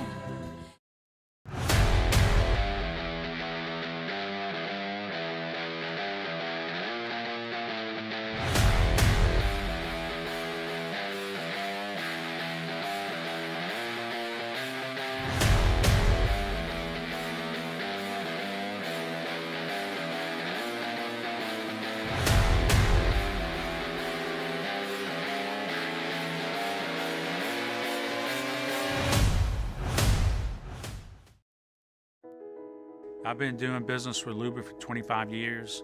They're dependable, trustworthy. It's just the attention to detail with our clients. Our folks have years and years of experience. They're highly trained professionals, but many companies have that asset. What I'd like to think makes Luba a bit different is that we use those talents in a way that truly is dedicated to serving the needs of the folks who depend on us. Dylan Cruz here to tell you about Six Rings Baseball and Softball Camp. If you live on the North Shore and play ball, go to Six Rings Camps with former LSU assistant coach Dan Canaveri. His knowledge is second to none, and your child will improve and have fun doing it. Camps were held at Coquille Park and Six Rings Academy in Covington with 4 sessions over the summer. Full day and morning only sessions are available from ages 7 to 13. Go to sixringsbaseball.com or call 985-206 9096. Learn the game to love the game. Gulf Coast Office Products is a nationally recognized Savin office equipment dealer based right here in Louisiana. Over 100 employees strong, Gulf Coast has the boots on the ground to support all vertical markets from education, engineering, legal, and finance. With the latest in office technology from desktop to production segment units, Gulf Coast and Savin have the perfect fit for you. Call 225-756-2644. That's 756-2644 for Gulf Coast Office Products.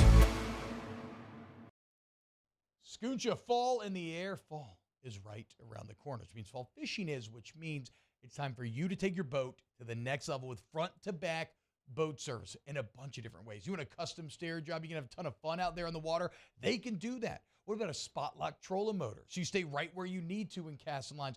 Or sonar that's let you see the fish under the water before you cast. All of your maintenance needs as well. Charles Hannigrove, join us for the Monday edition of Live at Lunch. We are at Big Mike's in Denham Springs. We're at our normal 11 o'clock time because there's no Brian Kelly press conference. Live at Lunch, 11 a.m. on Monday, 104.5 ESPN Baton Rouge.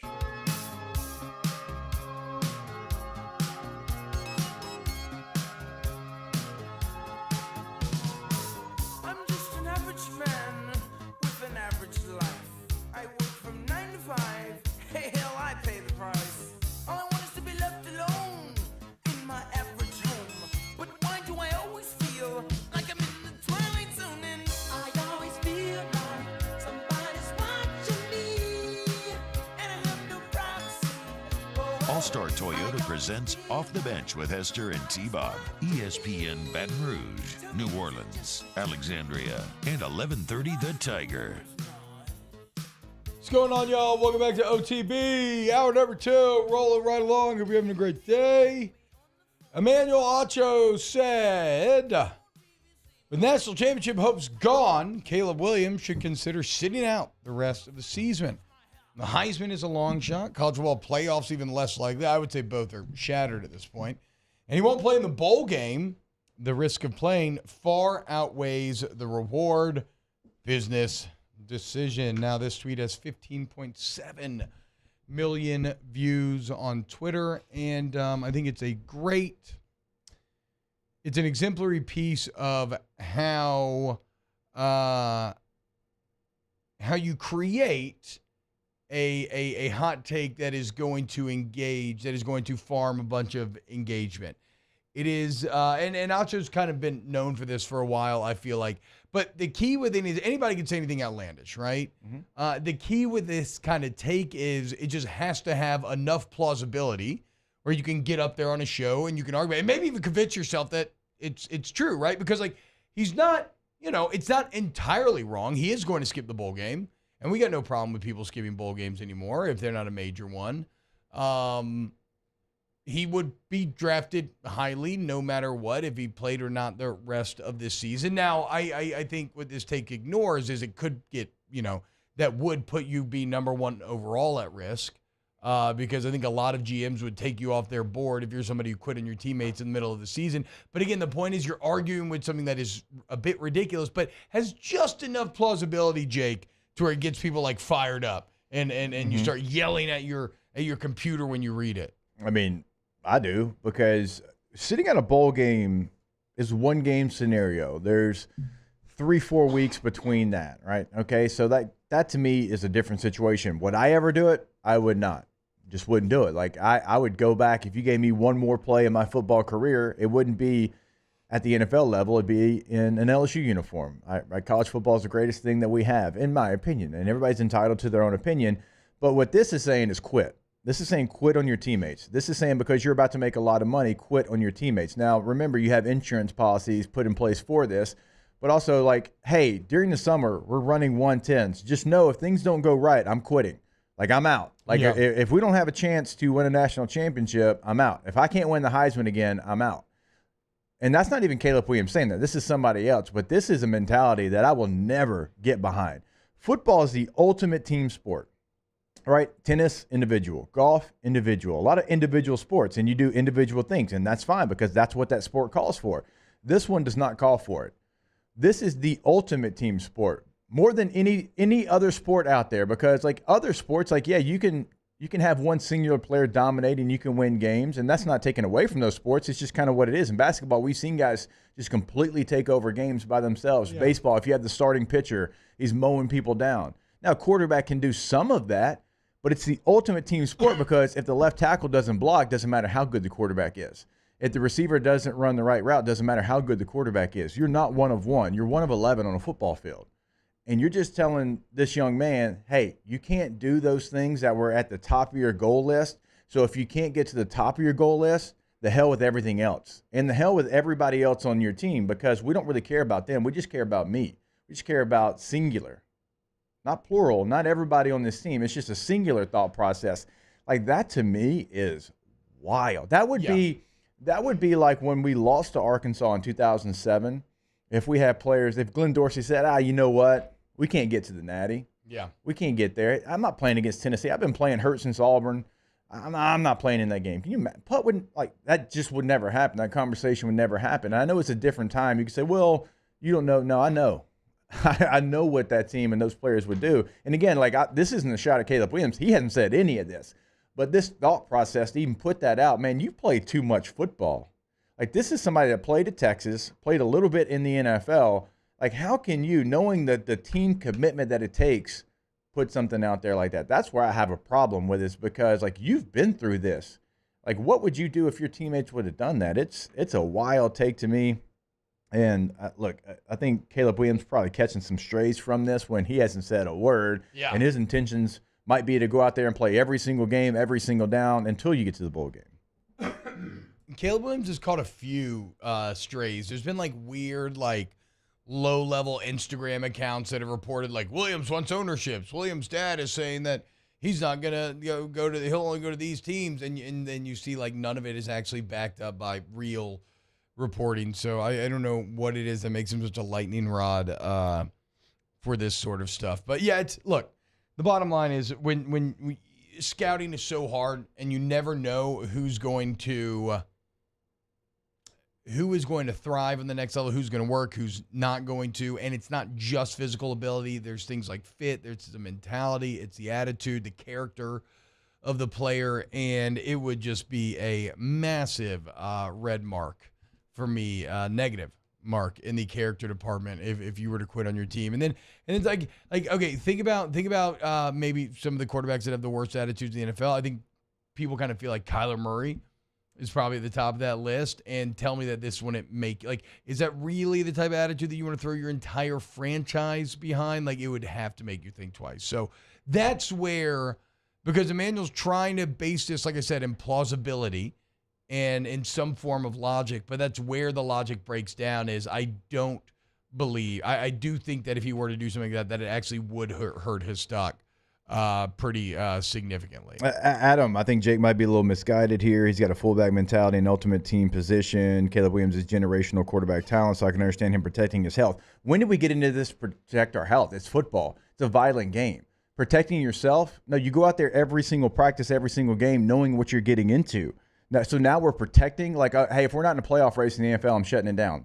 It's not what this game is. Generational wealth, that's great. He has an insurance policy. Like, that is, when you go out there and take a football field, you know that that's a possibility. Yeah, he's a generational quarterback, but so you're a quarterback so you can quit? Hey, guard, you can't quit. Fullback, you can't quit. Safety, you can't quit. Quarterback, you're good? You can go? Yeah, you can go ahead. You can leave. No, what mentality is that? Like, what are we teaching? We're teaching that now every position is different? No, you're one of 11. You're not one of one. It doesn't matter what position you play. I don't care if you're generational. I don't care if you're the worst player on the team. You made a commitment to your team that you're going to go out there. And again, Caleb Williams hadn't said anything. He might be doing that. We don't know. But you work so hard together. Everything you do in football is together. Fourth quarter program, off-season training, 110s, meetings. We eat together. We do everything together. And then you're going to say you're special because you're generational? That ain't how it works. Yeah. I played with first number one overall picks. They didn't do that crap. Like, I've played with whatever pick you want to say. T-Bob's played with them as well. That's not how this thing works. Because you're generational, you get to choose and pick when you quit on the team? No, you're part of a team. Yeah. Yeah, it's crazy. I like how Alva says it. If you want to protect your health in football, you probably shouldn't play football. Yeah, fair. All right, when we get back here on OTB, I do have some more We Get Losers. We got some NFL talk to get to as well. We still got spread lines coming up later. Maybe the Myles Garrett highlight of the day. College football recap. Keep it locked here on Off the Bench. Off the Bench with Hester and T-Bob. Our listeners fire off their opinions on the jimsfirearms.net hotline at 499-1045. Keep listening for your next chance to shoot us your thoughts with the jimsfirearms.net hotline on 1045 ESPN Baton Rouge. When it comes to ending cancer, we push forward, always working together for you. That's why our cancer experts at Ochsner have clinically integrated with MD Anderson Cancer Center. This means advanced cancer care, including access to life-saving clinical trials and integrating care to treat the whole you. Introducing Ochsner MD Anderson Cancer Center. Long live you. It was a humid day, barefoot children play, looking for that summer shade. Time just slips away. Oh, Louisiana, some kind of hold on me. Like cypress stumps, your roots are planted deep inside of me. Bayou Ford is taking $10,000 off MSRP on select new 23 Ford F-150 trucks. And all new Bayou Ford vehicles come with a 1 million mile warranty. The crew at Bayou Ford is going to do right by you. Follow us on Twitter at 1045ESPN to cast your vote in the Citizens Bank and Trust poll of the day. Vote daily inside Off the Bench, live at lunch, Hunt Palmer. And after further review, Citizens Bank and Trust brings you the poll of the day via Twitter at 1045ESPN. When is a taco more than just a taco? When it's Government Taco. Voted best tacos 3 years in a row by 225 Magazine, Government Taco puts the most delicious spin on tacos the capital area has ever seen. With creative combinations like the Magna Carrot, the Filibuster, or the Steak of the Union. Plus perfect tortilla chips paired with the best salsa and queso you've ever had. And happy hour every day from 3 to 6 p.m. and all day on Thursday. Government Taco, 5621 Government Street. I've been doing business with Luba for 25 years. They're dependable, trustworthy. It's just the attention to detail with our clients. Our folks have years and years of experience. They're highly trained professionals. But many companies have that asset. What I'd like to think makes Luba a bit different is that we use those talents in a way that truly is dedicated to serving the needs of the folks who depend on us.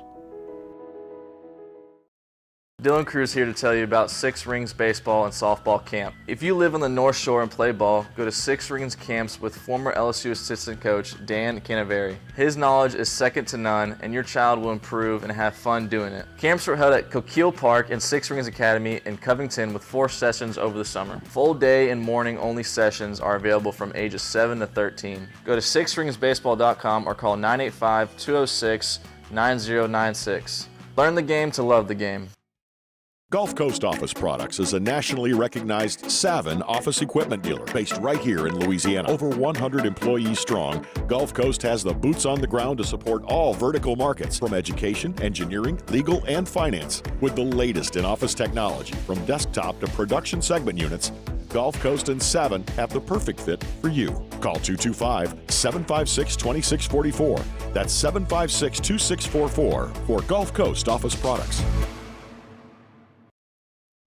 Scooncha, fall in the air. Fall is right around the corner, which means fall fishing is, which means it's time for you to take your boat to the next level with front-to-back boat service in a bunch of different ways. You want a custom stair job, you can have a ton of fun out there on the water. They can do that. What about a spot lock trolling motor? So you stay right where you need to in casting lines. Or sonar that's let you see the fish under the water before you cast all of your. Join me for a Monday edition of the Hunt Palmer Show, reacting to LSU-Army and the rest of the slate across college football. Thankfully, probably not going to spend much time on the Saints. Hunt Palmer Show, 1 to 3 weekdays, 104.5 ESPN, Baton Rouge.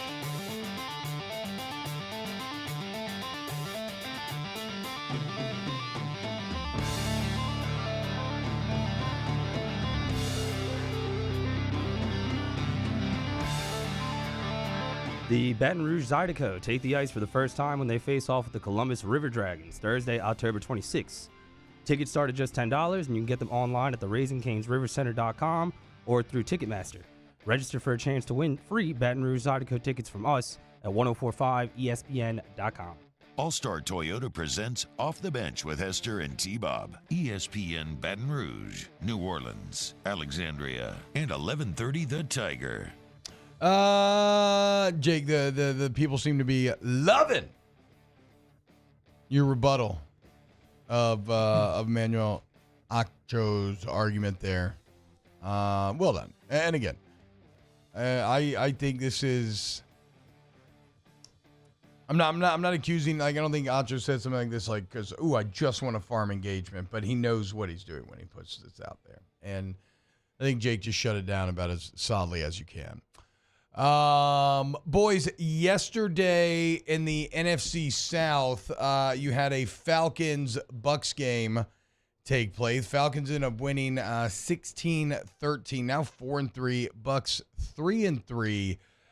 This Falcons team is interesting, man, because Desmond Ridder is not any good, and they keep finding ways to win. Like, what if this Falcons team actually had a quarterback? They would be probably one of the better teams in the NFC. Well, not only that, like you mentioned it, he had 2 interceptions yesterday. They had 3 turnovers as a team. He was also running into the end zone for a touchdown, and Antoine Winfield Jr. punched the ball out. It wound up being a touchback. The Bucs got the ball back again, and yeah, I mean, that defense that Arthur Smith has is really, really good because Bijan Robinson had a quiet day as well. Yeah, but they still ran the hell out of the ball. Tyler Algier was the guy yesterday, but yeah, it's just weird. It's like when you look at the box score and how Desmond Ridder's performing, you're like, this team's like 2 wins, 3 wins maybe, and then like they're at the division lead right now. I know. Nobody does a better Peanut Tillman punch than Winfield. It's unbelievable how much that works for him. Peanut Tillman, shout out. Yeah, I guess the question becomes, are the Saints now the 3rd team in that division? It's certainly, I don't want to be too much of a prisoner of the moment, but it certainly feels that way. Because not only are the Saints not winning, but the vibes that are starting to swirl are so bad. Did you see Mike Thomas responding to Nick Underhill's tweet? Did you see that, Jay? Ooh, I did not. So, you know the play where Derek Carr got really mad at Chris Olave for not continuing to run, even though he threw like an awful pass out of bounds? Which, granted, maybe the pass was awful because as he's releasing it, he sees what's going on. Like, whatever. I don't care about the quality of the pass. But, so Nick was tweeting something along the lines of about like what Olave's responsibility was on the play, yada, yada, yada, and kind of alluding to the fact that he thought maybe he wasn't even the progression. And Mike Thomas straight up chimed in the thread and confirmed it, saying that like Olave was not in the progression. His job was simply to like run a guy off that play. Yes, because he was saying the backside and the cover 2. You're right. I did see that. Yes. And so, again, when I talk about bad vibes, that is where things are starting to fracture a bit. And Mike Thomas, for all intents and purposes this year, has been a really good team player and said all the right things. And has been like, put it on us, the players, yada, yada, yada. But yeah, I can't read that. Give me the full thread here so I can read it verbatim. So I'm not. I did see the clip as well. I mean, he was certainly. I think if it's the one that I have in my memory bank, he was coming across the formation like on a dig route, and was pretty open. Let me see here. Okay, it says, what was the original Nick? If you scroll up, tweet though, if you scroll up, it says Olave said after the game that he'd take the blame for that play, talking about the 3rd down, and no question he should be running that all out. But that pass was never supposed to go to him, and he's not even in the progression. Yeah, and then Michael Thomas responds to this tweet saying, "quote Exactly, his job is only to collision the outside shoulder of defender. He is never the throw, not even an alert. Only advice I would give him is to take the ball and know Taysom runs fast." So he has to run even faster to clear it out. But the progression is 7-22-13. Eyes only went to 7. Ooh. Yeah. I mean, at the end, Mike Thomas calling out his quarterback for not going through his progressions. Did you see the quotes emerging out of the Jaguar safety? I can't remember his name, what he was saying about Derek Carr. Basically saying, yeah, that's what Derek Carr does. He checks it down. We knew it. That's all Derek Carr does is check it down. He'll hit his back foot and he'll check it down. And basically said that was their entire game plan, was just going to lean into that. They knew they could manipulate Derek Carr in doing that. And, well, lo and behold, look what happened. Well, T-Bob, it's worse than just the Falcons, though, being good, because if you watch that game, like, Baker Mayfield played a really good game. He had one bad decision where he slightly overthrew his receiver. It ended up in an interception. The Bucs very well could have won this game. He completed 65% of his passes for 275. He still has 8 touchdowns, 4 picks on the year, 65% completion. He's better across the board than Derek Carr. This was the team that everybody was like, oh, well, the Saints will roll over this team. Yeah. They should go 2-0 against this team. You already lost to them once. You're probably going to lose to them again because they still look really good. I mean, the Saints right now, at best, are the 3rd best team in this division. Yeah, it's a bad feeling. Got to give Ryan Nielsen some props too in Atlanta. I'm sorry to cut you off there. Are you good? Ex-Saint, kind of a disciple of Dennis Allen. He's done a really good job, and with some ex-Saints players too. Caden Ellis being over there. Mm-hmm. Onyemata. And Onyemata. Yeah. Oh, gosh, that one's still. I don't like that one. I don't know. I kind of like the Saints interior this No. year. They're fine. They're fine. I like the way that that Onyemata played. Yeah. I mean, Herbstreit called it out on Derek Carr. Like, I think the thing that you noticed was, if you're a check down Charlie, but you're going through your progression, that's okay. That's a smart play, actually. But when you're hitting your back foot and going check down, that's where you have real issue, because you're not going through your progressions. Because you don't have pressure. There's not a ball play in this world that the check down's the first read. It's not going to happen any level, even if you don't know what you're doing in coaching. So when you hit your back foot to throw a check down, you've predetermined that. And that's where you get into trouble. If you predetermine at any level, but certainly in the NFL, you're not going to be successful. Yeah. There's coverages, there's route concepts that work in those coverages, and you have to go 1, 2, 3, check down. Left to right, 1, 2, 3, check down. That's just what you have to do to be successful. So if you're already predetermining you're going to throw that, how are you ever going to have an explosive play? Think about the Saints' explosive plays this year. A lot of them have come on 3rd and 1 go balls. Like, hey, 50-50, let me throw it up. And the receivers went out and made a play a lot of those times. When can you remember Derek Carr going 1, 2, 3rd progression, deep chunk, explosive play? The preseason, the first drive, and that was it. Remember how pumped we Yeah, were? he did look good that drive. But look, Mike Thomas just called him out. And not, you're right, Mario, but probably going against 2-man. Yeah, probably No, maybe it's all cover basic. 1. It doesn't matter. Sure. Right, nothing exotic as far as a look. No blitzes. I mean, no fronts where it's like, okay, what shade's he in right there? So that's where you start to get worried. Yeah, the vibes could not be worse. What was the Derek Carr stat that I sent this weekend? 3rd down, 1 of 15, right? Well, there was that one, but also like as a betting favorite, he's got like the worst cover rate of any quarterback as a betting favorite or something very similar. I mean, it's just the stats are, and the facts and the analytics are starting to pile up a little bit. Yeah, I'm looking through our group messages right now, and I'm seeing the 80-pound testicles. Here it is. Derek Carr is the least profitable QB against the spread over the last 20 years. He is 17, 34, and 2 against the spread, which is by far it's just awful. And that's as a favorite. Sorry, that's as a favorite. 17, 34, and 2. We got sold to used car boys, and a bad one. And Jake tried to tell us, but, we didn't listen. All right, when we get back, let's close out hour number 2 of OTB. Off the bench with Hester and T-Bob. And watching this Saints team really does feel like a car crash sometimes, right? If you get in an accident and you need somebody who's going to fight for you, don't let the insurance company scare you. You want Gordon McKernan Injury Attorneys. Get Gordon and get it done. 225-888-8888. Look, Gordon, they're going to get you right, man. Whatever you get you what you deserve. Gordon McKernan Injury Attorneys. Check out the G Team. All your favorite athletes. Members of said G Team. Also, look at the giant billboard with the big pumpkin in it. It's very funny.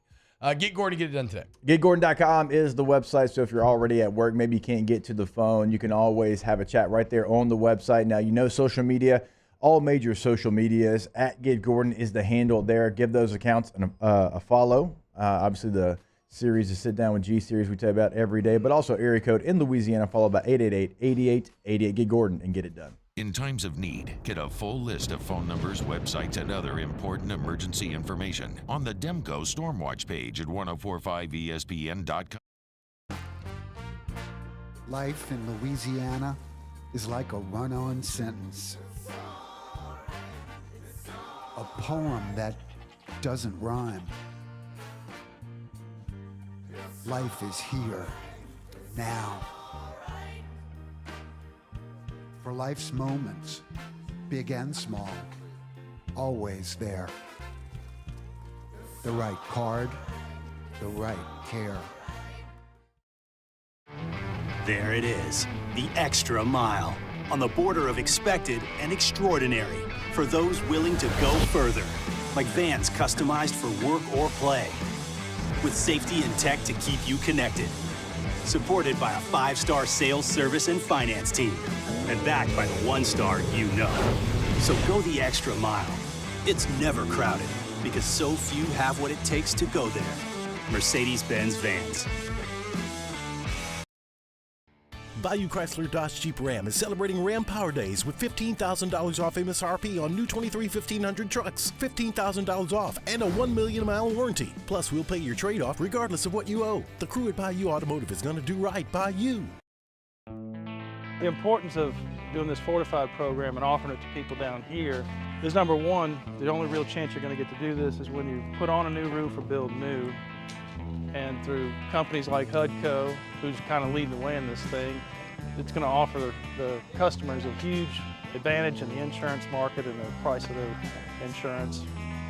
You know, we're not looking to make a fortune off fortifying. We're trying to give you a better product than our competitor at the moment. I'm trying to do something that he can. I'm trying to give you something better. So a lot of these insurance shops, you're getting a re-roof, you're only paying your deductible. Let's sit down and talk about the fortified and let's see what it does to your insurance premium. You're getting a steal. Yeah. You're getting a brand new roof and a fortified certificate for your deductible, essentially. I think we're rocking and rolling.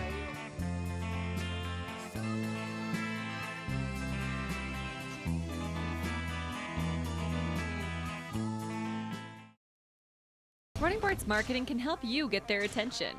Imagine your brand's message on a giant LED billboard truck that can't be skipped and is nearly impossible to ignore.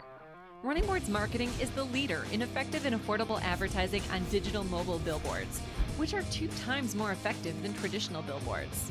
With a 97% recall rate, you'll leave a lasting impression with your customers.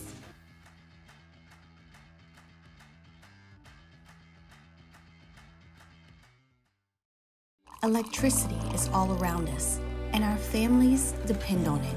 Every day is sparked by the power of a cold drink or a warm meal, a movie.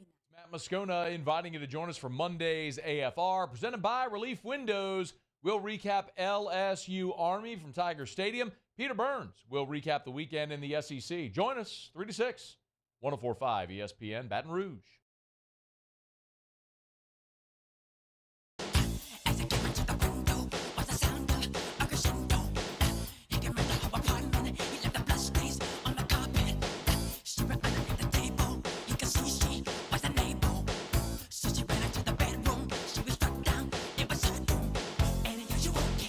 All-Star Toyota presents Off the Bench with Hester and T-Bob. ESPN Baton Rouge, New Orleans, Alexandria, and 1130 The Tiger. Welcome back, OTB.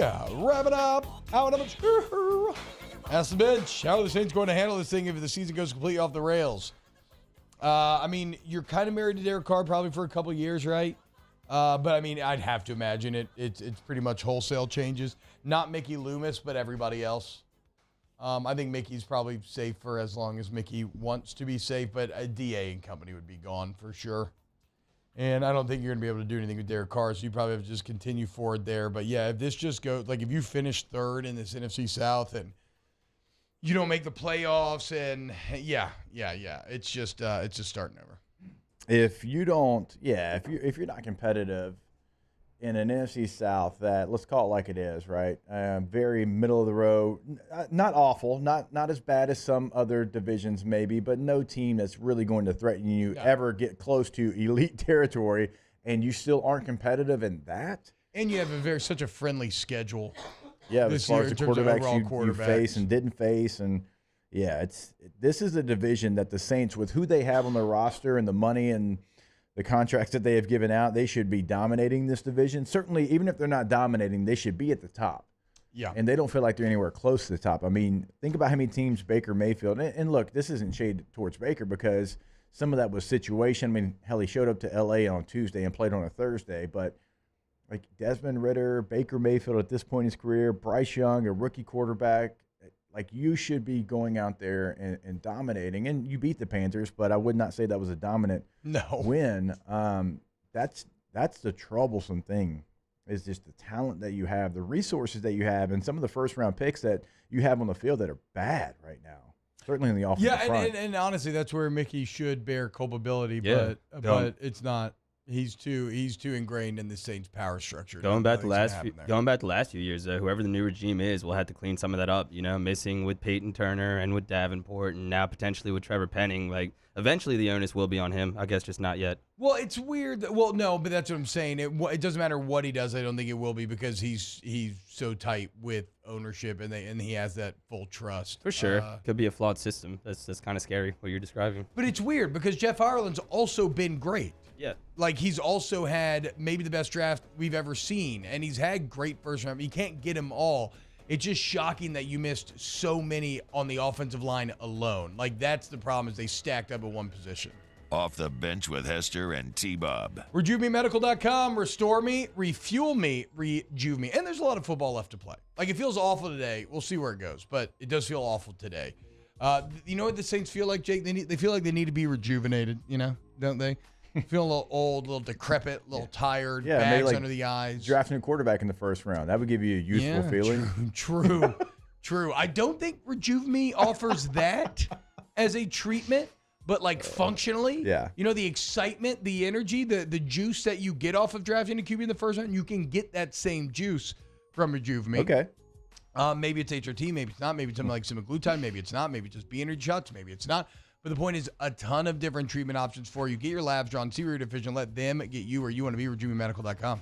When you go to the website, remember you can get the consultation set up right there in the top right corner of the site, because like T-Bob said, there's a lot of things that it could be, and you got to get to the bottom of it. So get the consultation set up at RejuveMeMedical.com. When is a taco more than just a taco? When it's Government Taco. Voted best tacos 3 years in a row by 225 Magazine, Government Taco puts the most delicious spin on tacos the capital area has ever seen. With creative combinations like the Magna Carrot, the Filibuster, or the Steak of the Union. Plus perfect tortilla chips paired with the best salsa and queso you've ever had. And happy hour every day from 3 to 6 p.m. and all day on Thursday. Government Taco, 5621 Government Street.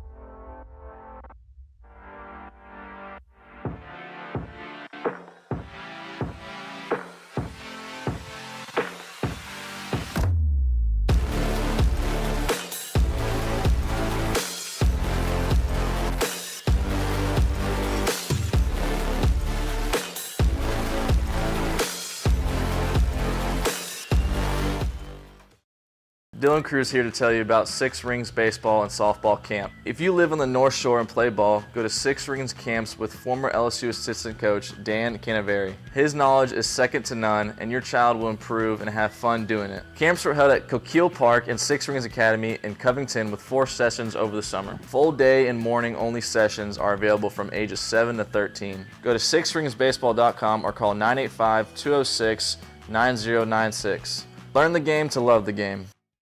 Gulf Coast Office Products is a nationally recognized Savin office equipment dealer based right here in Louisiana. Over 100 employees strong, Gulf Coast has the boots on the ground to support all vertical markets, from education, engineering, legal, and finance. With the latest in office technology, from desktop to production segment units, Gulf Coast and Savin have the perfect fit for you. Call 225-756-2644. That's 756-2644 for Gulf Coast Office Products. Scooncha, fall in the air. Fall is right around the corner, which means fall fishing is, which means it's time for you to take your boat to the next level with front-to-back boat service in a bunch of different ways. You want a custom stair job, you can have a ton of fun out there on the water. They can do that. What about a spot lock trolling motor? So you stay right where you need to in casting lines. Or sonar that's let you see the fish under the water before you cast. All of your maintenance needs as well. For 38 years, they've been at it and will continue to do so. The Sherman family of front-to-back boat service. Running Boards Marketing can help you get their attention. Imagine your brand's message on a giant LED billboard truck that can't be skipped and is nearly impossible to ignore. Running Boards Marketing is the leader in effective and affordable advertising on digital mobile billboards, which are 2 times more effective than traditional billboards. With a 97% recall rate, you'll leave a lasting impression with your customers.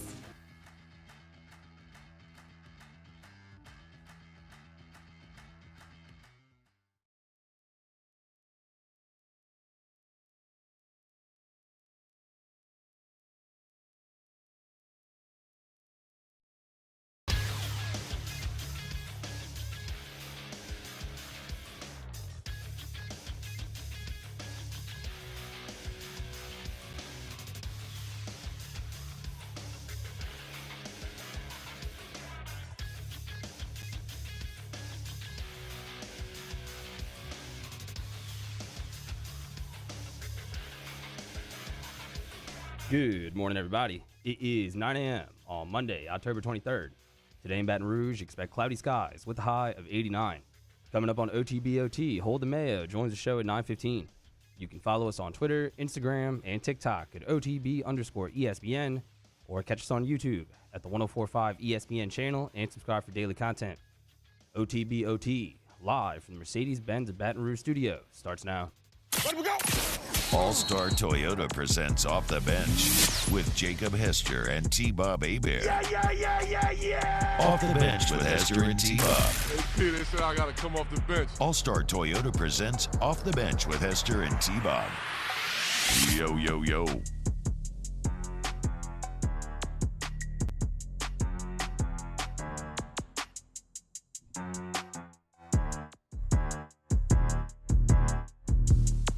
Yo, what's happening, y'all? Welcome back to OTB, hour number 3, man. I hope you're having a great day. Hope you're having a great Monday. Shout out to everyone hanging out with us in the Bayou Ford YouTube chat. Hit the like button, everything else. Hour number 3, Hold the Mail coming up next. All these people are going to try to talk crap to me about fantasy football. We'll cross that bridge when we get there. You know, Look, I'm not doing too hot either. I'm 3-4. I lost to Dev. The thing is, like, I mean, you're historically bad, but here's the deal. Here's the deal.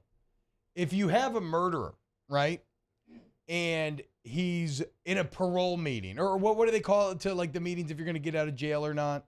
I don't know. A parole hearing? Okay. Parole hearing, yeah. You have a murderer, and the guy's like, no, I still want to kill people. I'm still into it. And you're like, I think he's changed. We're going to let him in. I've told y'all, I always do this. I don't like fantasy football. It doesn't occupies no percent of my mind. I check out. I don't set lineups. I ruin every league I'm in. I told you all of this up front. But didn't we And you still wanted me to be in the league. Didn't we have the talk and you said you were going to put forth, like, You extra did. effort, foxhole, like, I exception? tried. If we talk about any other league, you'd get mad. If we talk about our league, you would not be mad. Yeah, Is and we that don't even not- talk about our league because it's boring. You suck. You're boring. He's just counter arguing.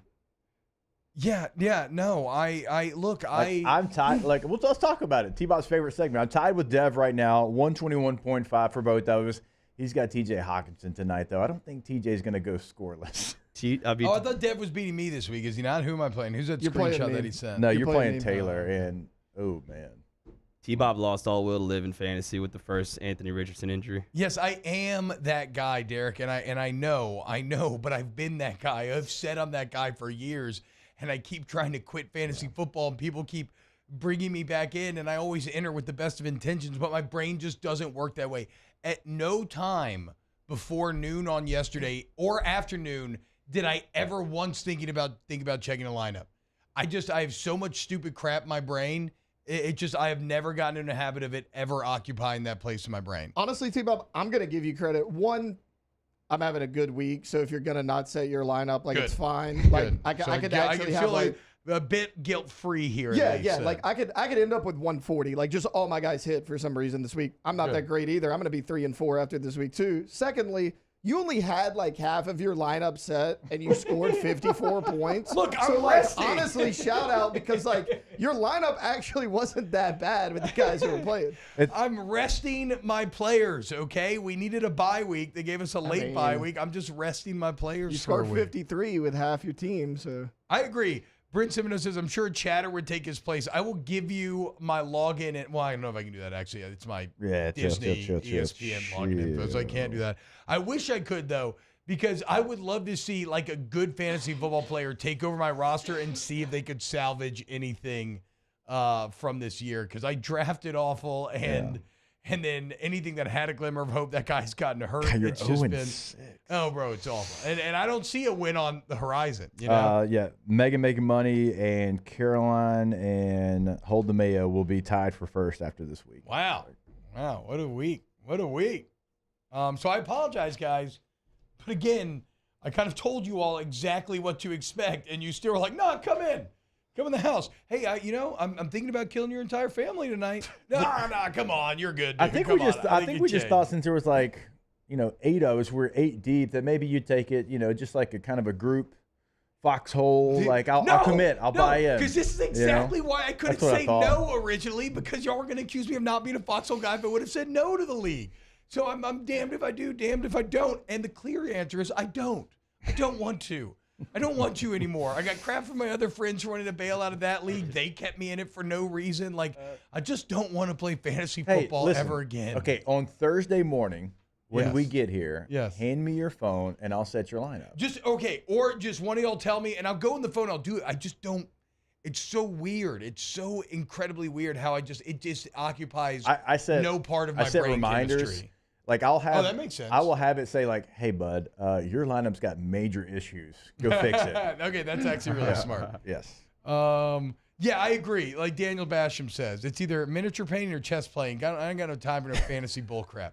I'm just trying to figure out when Games Workshop's going to re-release Old World, okay? So I can start playing Warhammer Fantasy again. Or when Little Wars is going to get their second shipment of Disney Lorcana in there. So I can start playing a Disney-based competitive card game. How the hell am I supposed to remember to sub out Anthony Richardson because he's out for the year? I apologize. You're not. I apologize. Well, look, in your defense, It's all very defensive of me as well. your I other recognize it. quarterback is Dak Prescott, who's on a bye, so it really wouldn't. You would have had to have picked up Yeah. somebody else. So It really wouldn't have- Badgett. I had Yeah. both of my quarterbacks. I had Burrow and Stroud on a bye. I had to cut CJ Stroud and pick up Jordan Love. Oh wow. I had to. Um, Couldn't make any other roster moves. Also, not a weekend loser, but kind of Jordan Love. What a start Whoa. against the Bears week 1. Hey, That is not You better gone. check. You better check yourself. Why? Mario. Freezing oh, cold. that's right. That's Take right. That's my bad. That's Mario's Jordan guy. Love. Oh, my bad. I thought he was a great quarterback. I'm I not thought trying that to was go a after your boy, Mario. coming out the- party. The fact the- of the matter is the Saints just suck. The thing about Jordan Love, though, if you go back and watch those games, his stat line ended pretty good in game 1, but he struggled for 2.5 quarters bad in week 1. And then he turned it on in the 4th quarter, and then against the Saints. Yeah, I mean, the Saints did Saints the same were thing. up 17-0. Derek Carr goes down, and then Jordan Love picks it up in the second half. So, like, even his good games, he's still been really bad in the first half. He just hasn't been able to find it late in games. So, like, he hasn't actually been as good as his numbers show. Yeah. Can you get that Myles Garrett highlight from 845 ready to go? It's just one of the coolest highlights I've ever seen, probably. The season he's had is unreal, man. Who, I feel, Myles Garrett? yes, I feel like not enough people are talking about it. Dude, he's playing cocky as hell, too. Yeah. He is playing Hollywood football, where, like, you shouldn't be able, like, the things that he's doing feel like you see him in a Hollywood movie and you're like, oh, that's BS. Like when Louis Lastic is, like, leading the, or like, you know, you have the big, just way overly obese lineman in the high school football movie who somehow is, like, 30 yards downfield, just bodying people and sending them flying, where really he'd be way too fat to do anything in real life. Like that's Billy Bob on yes, that's exactly what I'm talking about. Thank you. Rest Thank in you. peace. Whoa. But that is He that scored is- a touchdown. That is what that is what Myles Garrett is doing. The type of fake football that if you saw in the movie, you'd be like, that's ridiculous. He's just playing so free. Here's a We don't need this one sound, actually, but here is Myles Garrett. And this on a day where he has 2 strip sacks. 2 strip sacks. He completely hurdles, which if he touches anybody, that's a penalty. Yeah. He completely hurdles the offensive line on field and then comes up with a big field goal. Better field goal block, Myles Garrett or Peyton Turner? True. You know, against the Falcons last year, though, like the Saints don't win that game if it's not for Peyton Turner. That is true. It's true. But unfortunately, it's also true that the Browns don't win this game. Yeah, if not for this both- block. And They're it's also both true that we haven't game-winning talked about Peyton Turner on a field since then. Yeah, what? Is he hurt? I don't even know anymore, man. For real, though, what is going on with Peyton he's Turner? hurt. dude? He's hurt. When Mario gives up on you, when you're one of his guys, Yeah. you need to just Yeah, because Mario's still on the check your Traquan life. bandwagon. The other He day, is. out of nowhere, Mario randomly threw out a. I feel like they're really missing Traquan's blocking. They are. And it was unironic. It was It was too. dead serious. It was very like there was pain behind his statement. Yeah, Turner's still in IR.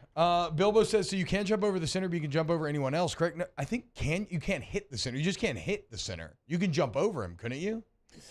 Yeah, I think so, because you can't I hit thought him you when couldn't. his head's I down. thought- You have to look up or something. I But thought think you couldn't jump over him, but maybe I'm wrong. But there. even if the guard raises up and makes contact, yes, it's a penalty. It's a penalty on Garrett. So Yes. it's just a hell of a play by Myles Garrett. And again, also had 2 strip sacks. Browns ended up coming up with a big win. And PJ Walker, dude. You want to talk about an interesting quarterback situation, Taylor? That is the one. Like the Justin Fields thing, I don't agree with that. That is the one that is interesting, given that he was in concussion protocol and he passed. And then, it didn't come back in. He passed concussion protocol, and then he come back in, and then they just offered some lip service of like, yeah, well, he's a franchise quarterback. We want to protect him. We were talking about Lincoln Riley's comments and saying, well, maybe there's too much pressure on my team. Did y'all hear Kevin Stefanski's comments about why Deshaun didn't go back in? I heard it's like to protect the franchise quarterback. No, he said, well, I really just didn't want to see him get hit. I'm like, bro, you're a quarterback in the NFL. What are we doing? Baker right now? watching somewhere, like, okay. Yeah. They made Baker play with a torn labrum. Deshaun's out there, and they're like, just go sit down. We're paying you $230 million guaranteed. But if you don't feel like playing, bud, you don't have to play. I mean, I wonder, dude. Like, I don't know. Be interested to see if they keep rolling with PJ Walker. If they can find some excuse to keep him in the lineup and keep Deshaun out. What an interesting situation that is. Shout out PJ Walker, the XFL GOAT, though. Even though technically I think A.J. McCarron holds all the XFL records. Honestly, they're like the Browns coaching staff has done a heck of a job this year. They're number 1 in defense, and then they're winning games without Deshaun Watson and Nick Chubb out there. Yeah. I mean, if you would have said that at the beginning of the year, you'd have been like, oh, they're gonna be the Browns of old. But they're playing really well. DTR was the backup. Yeah. Like, PJ Walker, they brought him in. Yeah. Oh yeah, that's right. Did DTR get hurt? No, he played a game and stuff got real. So they put in Walker. Walker just beat him out. Yeah. I mean, you got to love PJ Walker's story. I think DTR has got like a future as a really, really nice backup, but you could tell not yet. Yeah, he had a great preseason. Yeah. But regular season, nothing. All right, coming up next, let's get into some spread lines with our guy, Hold the Mayo. More next here on OTB. OTB, OT. K2Z window coverings, K2ZBlinds.com. That's KTOZBlinds.com. You want window coverings that wow, whether we're talking interior or exterior, wanting to take advantage of Brandon Barton's 25 years of experience as, look, maybe you're the interior designer of your family, maybe your wife or husband is. The point is, if you want to get some brownie points, you send them K to Z-Way, let them take that man cave, that outdoor living space, that office, that bedroom to the next level. You benefit. K to Z window coverings. Go to the website today. You can find everything they can do for you. It's so many different options, interior, exterior, like T-Bob just laid out there. Like as far as the exterior, I didn't know there was multiple options. Just hand up. Didn't know there was multiple colors for the shades as well. They have so many different things they can do for you. Brandon's going to come out. He's going to do exactly whatever your space needs. He's going to tell you exactly what you need. And, there's different shades for different needs. He's going to help you out in that situation. K2ZBlinds.com. Our listeners fire off their opinions on the JimsFirearms.net hotline at 499-1045. Keep listening for your next chance to shoot us your thoughts with the JimsFirearms.net hotline on 1045 ESPN Baton Rouge. There it is, the extra mile. on the border of expected and extraordinary for those willing to go further, like vans customized for work or play, with safety and tech to keep you connected. Supported by a 5-star sales, service, and finance team, and backed by the 1-star you know. So go the extra mile. It's never crowded, because so few have what it takes to go there. Mercedes-Benz Vans. The Windsor Senior Living Community in Mandeville, Louisiana is a beautiful, vibrant apartment community geared towards seniors. They are nestled right in the heart of Mandeville, where seniors live a more carefree lifestyle in spacious apartments with the peace of mind that comes from having a little extra help. Call the Windsor at 985-624-8040 to schedule a lunch and tour. Come see how the Windsor can be your passport to peace of mind.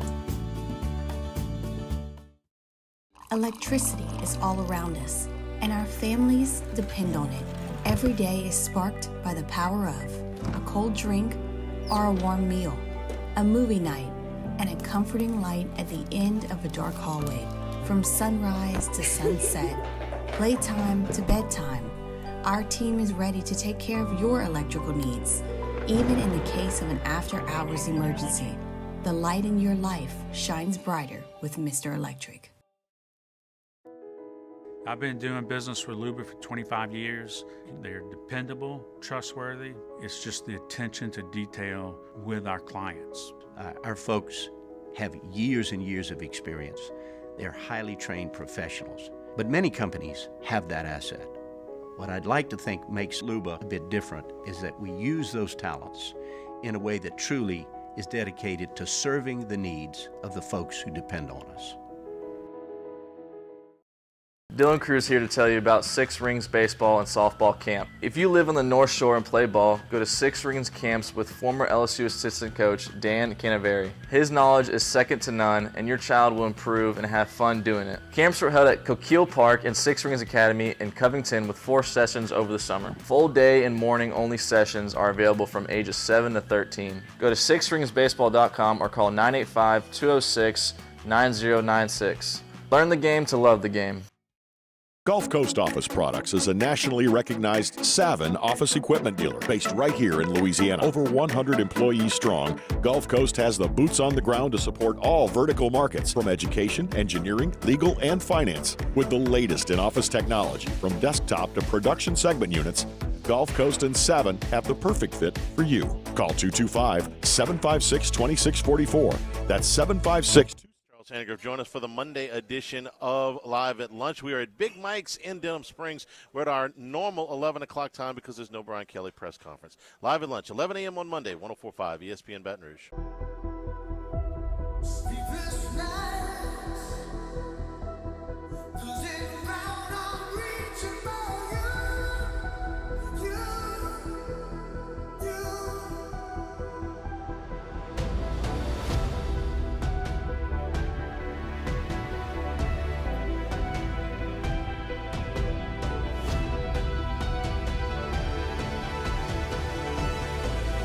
OTB OT with Hester and T-Bob on 104.5 ESPN Baton Rouge and 94.7 ESPN Alexandria. Yo, what's up, y'all? Welcome back to Off the Bench. Hit the like button. YouTube.com/1045 ESPN. Right now, let's go to the phone line. Time for some spread lines with our guy, Hold the Mayo, Dem Snow, HCMsports.com/shop. Go get your RB&R merch. Dev, what's up, brother? What's going on, man? Not a lot, man. Just another Monday out here competing. You know what I'm saying? What are you, just excited to talk about fantasy football? Nerd? Yeah, just competing, dude. That's all it is. You're 0-6 on the season. You didn't set your lineup. You didn't even try to set your lineup. I did not think about fantasy football once this entire weekend until you sent that text. Here's the key here. This is the key part that was said when y'all were talking about it a few minutes ago. You talk like it was going to be okay. You see what I'm saying? You were like, yeah, dude, this is a new year. Nope. Something along those lines. Just like some optimistic stuff. Play the and then 0-3. 0-3 comes along and it's I hate fantasy football. This was never for me. bro, you start turning the tables. You put it on us. It's on us now. No. Well, it for is on y'all. inviting. It is on y'all. If somebody tells you who they are, don't think you're going to fix them. Okay? Like that's just relationship 101. That's for time and memoriam. That's But in the NFL, they do that all the time. This guy was a first-round pick. He was bad because of that situation. I can fix him. No, I know, but you can't. It's still Marcus Davenport, okay? I'm still Marcus Davenport, and I tried to tell you that. And yeah, did you kind of cajole me into maybe thinking I could be any different? The only thing that I will fight against is this notion that if I was winning, I would be any more checked in, because that is not true. I've made the playoffs multiple years in which I have not set lineups. Like, I just don't like fantasy football. It has nothing to do with the 0-3 start. It doesn't matter. I'm going to start. I'm going to see if I can set lineups and steal wins off some of y'all. I hope I beat your ass, Dev, whenever I play you. I mean, offering out your login on radio. You know what I'm saying? Like when you're 0-6, bro. They don't get worse than that, brother. Times are tough right now, man. I mean, the city's rebelling against me. Everybody wants to be fired. Fans are chanting for me to sell the team whenever the game starts. It's like, between me and Matt Canada, I'm not sure who has more animus with an entire fan base right now than the Chess Man Wins community, which is an awful name. I mean, it's even a bad name. Like in a world where trying to create a good fantasy, funny nickname is half the battle. Yeah. That's an awful name. Yeah, and my favorite line, just to conclude this conversation, my favorite line you said was, "I don't see a win on the horizon." Well, yeah, dude, I mean, you're not setting your line up, bro. I mean, it's looking bleak out here, dude. What, is Dak gonna lead me to a win? Yeah, you heard Taylor in the background just then. Look, why don't you just worry more about the fact that you've just gone full superstar now, and you're a sellout, and you have so many sponsorships, and you got Larry Nance showing up. You got Larry Nance showing up to spread quarters now. Just got actual, like, current badass superstar athletes showing up on the pod now. Okay, you just worry about staying real. Okay. I couldn't get you to come over, so I had to hit up. Larry Nance. No, Jill, I'm very excited to make my trip to spread quarters. We just gotta. It's going to be probably post, that was the tallest dude not only that I've ever met. People they don't make people that tall in the parish, but that was the tallest dude I ever met, and that's ever walked in any of my houses. It's different, bro. Like, you could have 1,000 people walk in your house, but when a 6'8" dude walks in your house, bro, like, it's just unforgettable. You know what I'm saying? It's just the classic scene an NBA player in real life is just always shocking. Yeah. Always. It never it's just fails. Like, yeah, bro. Like, I'm worried about him, like sitting in the regular chair. Like, I'm like, dude, are you all right? Like, it was a crazy. nice move by y'all, though, having him sit down on the promo pick. Because it made it look more normal. Where if you had done like a traditional, like, stand up arm around each other, that would have been a very funny look. I actually want that picture. I hope y'all took at least one like that. But yeah, it was a good call having him sit down. He had a beer in hand. I'm like, dude, Larry Nance, he just seems like the man. He seems cool as hell. No, seriously, bro. I mean, I've had 3 guests now total, and look, no disrespect either way, but the first 2 was sober. They didn't drink, so I know a beat is sitting over there like, damn, dude, what's going on? You know what I'm saying? And well, don't worry, Deb. I was about to say, T-Bob will make up for it. I promise you, I will drink when we do our sit down. Yeah, I don't think you have to worry about that. It's kind of my entire shtick at this point. But no, it was cool, man. I've never been able to interview like a pro athlete. Really. You know what I'm saying? I did a couple when I first started, but I didn't know what I was doing. Mm-hmm. You know what I'm saying? So it was interesting, bro. And he's very much like us, T-Bob. Like, he loves video games. I know. He's a big nerd. Part owner of a soccer club, much by like the way. us. Oh, really? Larry Nance? Okay. Yeah, love soccer, dude. And he's actually played since he was a kid, so it all makes sense once you ask about it. Dev, so the Saints obviously playing on Thursday. Absolute disaster.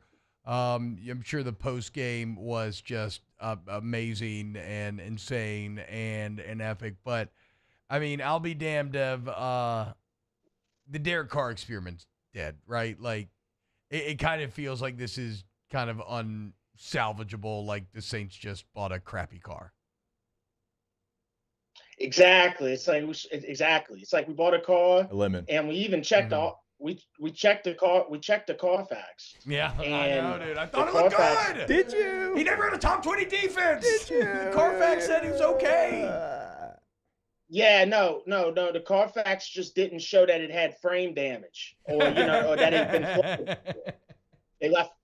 They left that off the Carfax. So I don't know, bro. It's come on, man. What more do you need to see, bro? We're gonna be in week 8 next. So true. This is what we got, bro. And this isn't a young quarterback that's trying trying to figure it out. It's never been in the situation, trying to go through some of the growing pains of being an NFL quarterback. This is somebody that's played like a decade in the league. That's like we always talk about, like, what can you fall back on? Well, you fall back on some of the stats we're giving you, which aren't great. And then it's like, well, what's the future look like? Well, the future, that's already happened for Derek Carr's career. Yeah. Yeah, and he does have that kind of playing style where you might think that maybe 1 week, it'll be great. But, man, after the last few weeks, bro, it's just like, dude, something just ain't right about this dude. The word that I kept using on my show was brain cells. Yeah. It's crazy. Like that's the word I kept running. Like, bro, the brain cells ain't that. Well, I'm still yet to see that 3-step slant, bro. I don't know what's going on, bro. This dude, 10 years in the league, bro. 3 steps, slant. That's what we need to see. Well, and it's weird too, because like it's one of those deals where, and granted, maybe this is because I don't watch a ton of NFC West football, so I'm just stat watching Carr. I'm seeing his big highlights through the years, but like you're getting a very veteran player who, at least in some circles, was viewed to be okay, like maybe like a top 15 guy, like pretty okay. And he's covered a situation where like, oh, well, he should be better here.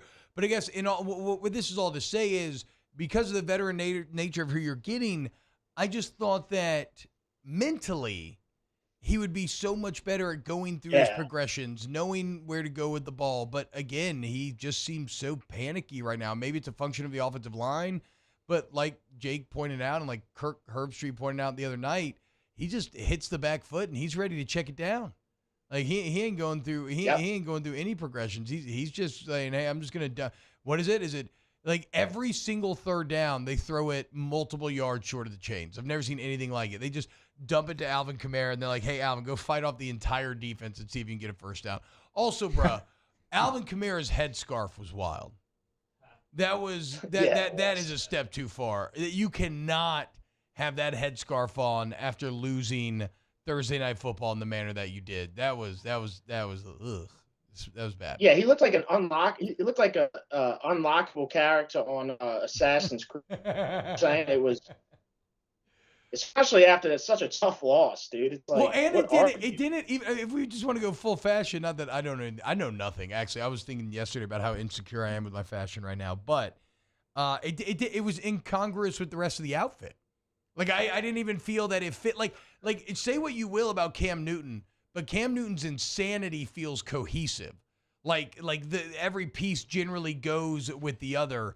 That blue headscarf just felt like it was a fashion Mad Lib. Like it just showed up out of nowhere. The only thing I can think of is maybe it was like a reference to like a funeral, because it might be something you wear at a funeral. I don't know.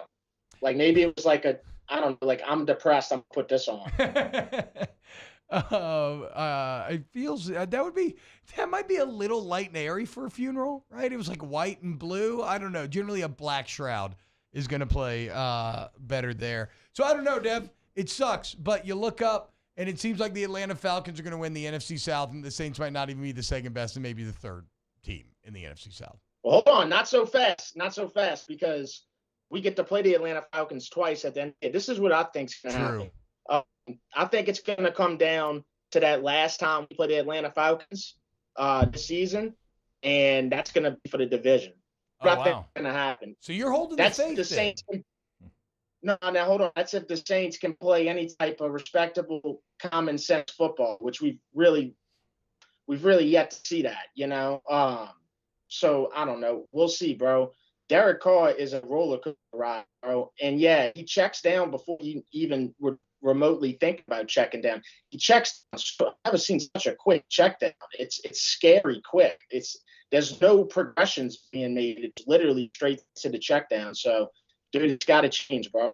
We are miserable, bro. This football team gives you nothing to be happy about when you're at the game. Nothing. And another thing, the Dome, I don't know what happened. Dude, I've been going to the Dome since I was a little kid. I don't know what happened, but they found a way to make the Dome not fun time. There's no good music. It's like Abercrombie and Fitch music the whole time. You know, you got dudes as cheerleaders now, which is cool, but it's also like, bro, don't come pom-pom in front of me, bro, like while we losing. You know what I'm saying? I ain't with that. So it's just not adding up to the, you know, hey, bro, if we losing, make the vibe kind of like not so giddy, right? Just let us die. If we winning, bro, it should be cash money, bro. Like run the BG, run the, you know, the Wayne and stuff like that. Bro, I'm listening to Jason Derulo in the Superdome. Get out of here, man. Like, it's just time to Jason Derulo. You're not wrong, but then also, what do you do? How do you handle if you're a bad team? Like, how do you still make the Dome fun if the team is so incredibly frustrating? It might not be possible. And I'm saying that Derulo's not helping. Like, I do agree. From what you're saying, there could be definitely better choices, but I wonder what the actual best course of action would be to try to make such a frustrating season maybe fun when you're there. I don't know. Maybe like cheap beer sales, you know? I don't know. Yeah, maybe so. I don't know. Or maybe just doing pipe it down. Don't play Margaritaville in the fourth quarter when we down. You know, who wants to be wasted away in Margaritaville when we down? Well, when you have again, to watch this you know offense, don't you want to be wasted away in Margaritaville? I was about to say, it actually sounds like probably the best way to take in the Saints offense. Toes in the sand, watching on TV, drinking a fat, neat marg. Like, that sounds great to me. I mean, I can't even stay awake during a Saints game. The biggest upset was that I managed to not fall asleep last Thursday night. It's really, it feels very bad right now. It is the NFL. It's a classic week-to-week league. Maybe they go out there and get on a little heater, and we're all like, oh, my God, we were wrong. Look at the improvement. But it just feels like everything's trending in the wrong direction, even down to, like, the chemistry, right? I mean, bad vibes all around from Olave and Carr right now. And then also Mike Thomas is on Twitter correcting Nick Underhill or saying, hey, this is what happened. And it's exactly what the fans thought. Well, and actually that's not correcting crazy. Nick, saying like, yeah, Nick is correct. Yeah. Yeah. Right. That and then like very much calling out Derek Carr for not going through his progressions, for getting mad at Olave for something that he never should have. Like, I was kind of like, ugh. Especially because, like we said, Mike's been a good team guy this year. He said all the right things, been working his ass off, but even now you can see some frustration starting to boil over. Hey man, I wanted to bring Halloween movies up for y'all and see what y'all's thoughts were on them since we're so close to Halloween. Hocus Pocus. How y'all feel about Hocus Pocus? Fun. Very fun movie that I remember very nostalgically. I think it's still a great kids level Halloween flick. I do think it's very funny how they're clowning old boy for being a virgin the entire time. And he's like 14 or 15 or something. Wait. Yeah, I was about to say, he's a child. No, I know. No, exactly. He's like early high school, it seems like. And even the girl's like, you're a virgin? Like everybody's clowning the entire time. Because I think that's why his things like works with a spell or whatever. But yeah, man, I like it. I like Hocus Pocus. It's fun. I don't know that I've ever sat down and watched the whole thing. Oh, really? I don't know. I can't comment. I love Edward Scissorhands. Edward Scissorhands. Yeah, I'm good with Edward. I'm good with Edward Scissorhands. Wait, T-Bob, you've never seen Edward? I watched it when I was younger. I haven't seen it since I was a kid, though, so I can't give you great insight there. I do like you saying scissors hands, though, instead of scissor hands. Scissors hands. The classic little Louisiana extra S. I mean, all right, and the last one, because that's two of my favorites right there. My last one would probably be It's either got to be Scream or Saw or I Know What You Did Last Summer.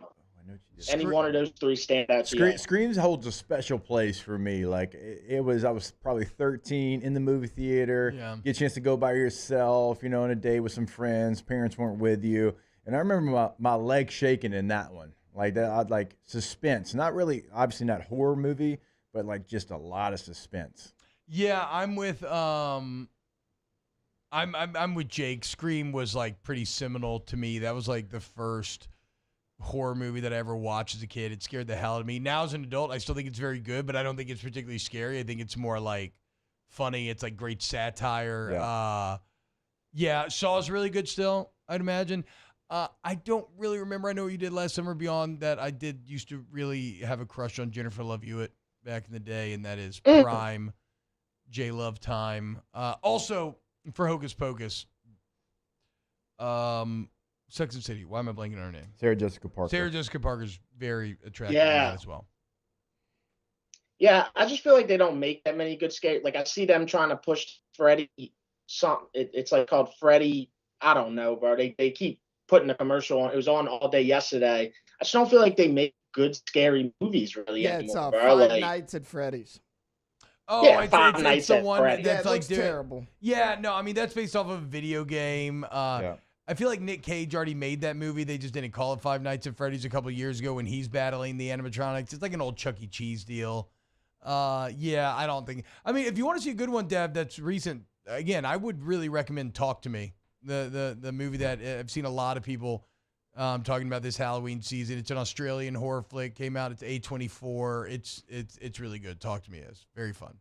Oh, I'll have to check that out. I never heard of that. Yeah. But unless do you like ghost stuff? Because it is very much ghost stuff. I just want it to be somewhat realistic, like the Freddy. What is it called again? The Freddy what? Five Nights. Freddy. What? It's not. Yeah. Okay, Five Nights. at Freddy. Like, bro, don't show me stuffed animals trying to kill me, bro. I'm out. You know what I'm saying? Like, There's actually could be robots. somewhat realistic. Right? Yeah, it's the animatronic right. robots. It's Five Nights at Freddy's is like, what if like you went to a Chuck E. Cheese and spent the night, and like I'm pretty sure from what I know, which is very surface level to be fair. If you spend the night and like the animatronics came to life, I always used to wonder like, how much money would it take for you to swim in the Jaws ride at Universal? Because in theory, you're fine. Everything's on a track, but I'd be damned if it wouldn't be scary as hell to be in that water with that giant animatronic shark in there. Right. Like I would have a rational fear. Like Jurassic Park ride as well. Yeah. I'll tell you, I was a scary kid when it came to like rides and stuff. Me too. And Jaws was one of them rides. Like she had to get me off the boat and we had to leave the ride. Yeah. Like it wasn't happening. I remember just burying King myself. Kong, that was a Mm-hmm. Yeah. King Kong was another one. And Twist, I couldn't even watch a tornado. I was so scared as a kid. Yeah, right? and the Twister thing, you're not even riding anything. You're just like standing and sitting on seats and watching like a play, basically. But it was scary, dude. It felt like a tornado was really going through there, dude. I feel you, Deb. And we had never seen a tornado, so I was like, Mimi, I was like, Mimi, we got to get out of here. So. Deb Snow, a.k.a. Hold the Mayo, probably the worst fantasy football player I've ever seen in my life. HCMsports.com/shop. Check out the pod with Nance. Check out the YouTube channel, the post-game shows. It's all popping off. Deb, thank you so much, man. All right, y'all take care. T-Bob, set your line up, bro. I'll try. Just remind me. Just text me in the group. Remind me, guys. Do my work for me. I would love. That's what we all want in life, isn't it? For someone to do our work for us. Not really. Kind of, have pride in your work. It wouldn't be bad though. There's a balance. Coming up next, more OTB. OTB, OT. Go to ITI Technical College, iticollege.edu, iticollege.edu. Listen up, if you are an ITI grad, then you already know everything I talk about every single day here, right? The fact that you can get that career, you get that AOS degree in just 2 years. They help make a schedule that works around your schedule. They help with job interviews, mock interviews, set up potential internships, potential careers once you get done. They have great relationships, right? If you're someone who's already benefited all this, come celebrate at your old school, okay? Go to iticollege.edu, go look at the schedule because we are appreciating those students of the past throughout this fall. There's 50 years of changing Louisianians' lives. iticollege.edu. Yeah, once you go to the website, you'll see all the things T-Bob is talking about. Also, you can talk with admissions right there on the website, but we encourage you go see them off Airline Highway. The campus is set up for your success. iticollege.edu. In times of need, get a full list of phone numbers, websites, and other important emergency information on the Demco Stormwatch page at 1045ESPN.com. We have truckloads of inventory rolling in at Corbell Toyota in Opelousas. And you can take advantage of 3.99% financing on select 2023 models. So come on down to Happy Town. That's Corbell Toyota in Opelousas, Happy Town, USA. Life in Louisiana is a song. A symphony of sound, colors, and movement. Life is here, now. For life's moments, big and small, always there. The right card, the right care. The world's leaders in obesity research, obesity medicine, and obesity science are right here. We're doing something that no one's ever done or trying to answer a question that no one's ever asked before. Pennington is a real jewel when it comes to research. We are finding the solutions to the world's worst chronic disease, which is obesity. Louisiana needs Pennington Biomedical.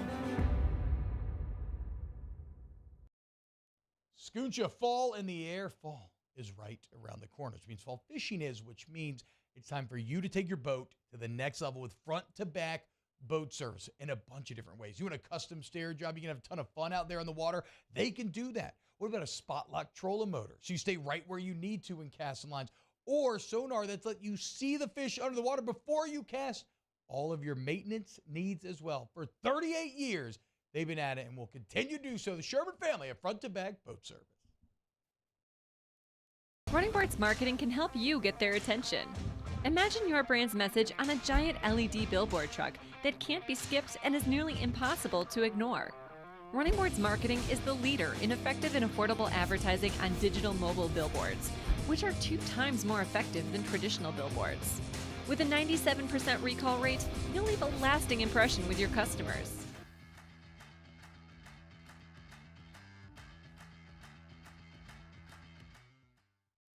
Electricity is all around us, and our families depend on it.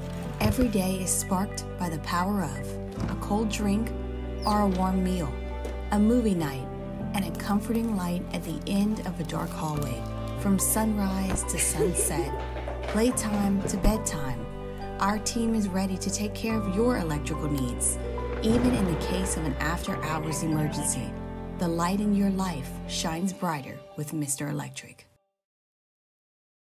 At Relief Windows, we're more than windows. We're windows, doors, party plank, and vinyl siding. But our number one product is always custom. Join me for a Monday edition of the Hunt Palmer Show, reacting to LSU-Army and the rest of the slate across college football. Thankfully, probably not going to spend much time on the Saints. Hunt Palmer Show, 1 to 3 weekdays, 104.5 ESPN, Baton Rouge. Some of them want to use you. Some of them want to get used by you. Some of them want to abuse you. Some of them want to be OTB, OT, with Hester and T-Bob on 104.5 ESPN Baton Rouge and 94.7 ESPN Alexandria. Remember to go to Page Plus Urgent Care if you're feeling sick this season. PatientPlusUC.com. You're going to be blown away by the facilities of Page Plus if it's your first time going in there. They, of course, have the membership program as well, which you want to check out, where you get unlimited visits. It's a great deal. You go twice in the calendar year. You're already coming out ahead. I think I'm going to Page Plus this afternoon, boys. I don't know. I don't know if I have the flu or what, but something is going on right now. But the point is, I can go there, get tested, get everything that I need, and figure out exactly what the deal is. Patient Plus Urgent Care, PatientPlusUC.com, where you will see the difference. For life's little unexpected moments, get in and get better. So we didn't get to it in Weekend Losers, but I would say this. I don't know if anybody has had a worse run of things recently than the Michigan State Spartans. Not only did they have to fire their head coach, they were locked up to an $80 million contract for masturbating on a phone call, which is hilarious and insane. Again, like, just absolutely wild. I don't need to explain that. Then during the game against Michigan on Saturday, pregame, they had a little fun fact segment on the little quiz on the Jumbotron, and somebody thought it was a good idea to do a fun fact question about where Hitler was born. And so you just had a full picture of Hitler on the Jumbotron, and then it's like, he was actually born in Austria. Like, okay, guys, that's crazy. Like, that even sans the context of what is going on with the Jewish community right now, which is very serious, very real. Like, anytime Hitler fun facts do not play at your fun college football Saturday, that is so wild to see in real life, especially as it right underneath it says, "We never drop the ball."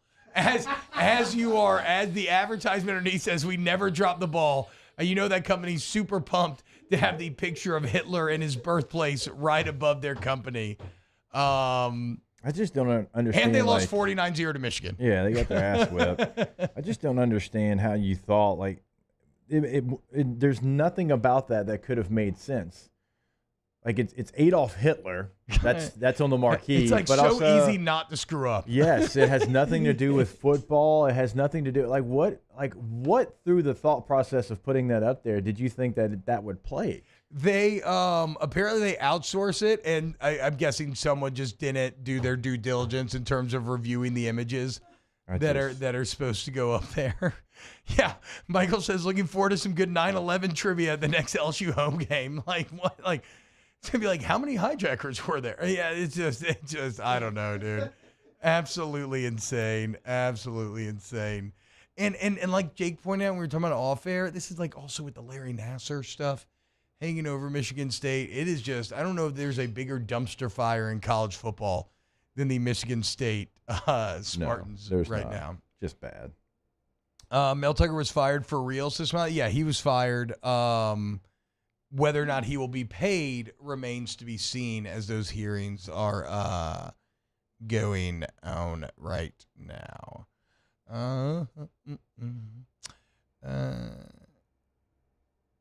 Dusty Rhodes says they just picked a random quiz video of YouTube and put it up there. Clearly no one watched beforehand. Yeah, you got to, I mean, again, you have procedures in place that are supposed to cover that, and somebody just got lazy with their job. I'd say they did. All right, when we get back here, let's do a little Ask the Bench to close out the show. More OTB coming up next. OTB, OT. Noel Family Distillery. More and more of y'all are coming up to me and saying, dude, I tried Noel and I love it. So first off, thank you. Hell yeah. Let's keep it moving. Okay. Bold spirits for every occasion, whether it's vodka, pickle vodka, Blanco, Reposado, tequila, the rum that's aged in tequila barrels, which is very interesting. They are the best, okay? And they're right out of Donaldsonville. They've been working on it for years now, finally out there. And you know what I'm drinking on whiskey and wine? Ain't no mezcal. It's that Noel Blanco tequila, man, the official tequila of LSU Athletics. Shout out Noel. Buy from the boot. Noel Family Distillery. And like T-Bob's been telling you the last couple of weeks, I mean, just ask for it, because chances are, like, wherever you are enjoying that beverage, they have it available to you, and that includes inside of Tiger Stadium. That's why they are the official tequila of LSU Athletics. And so this is another local company that's doing local things. NoelDistillery.com. Our listeners fire off their opinions on the JimsFirearms.net hotline at 499-1045. Keep listening for your next chance to shoot us your thoughts with the JimsFirearms.net hotline on 1045 ESPN Baton Rouge.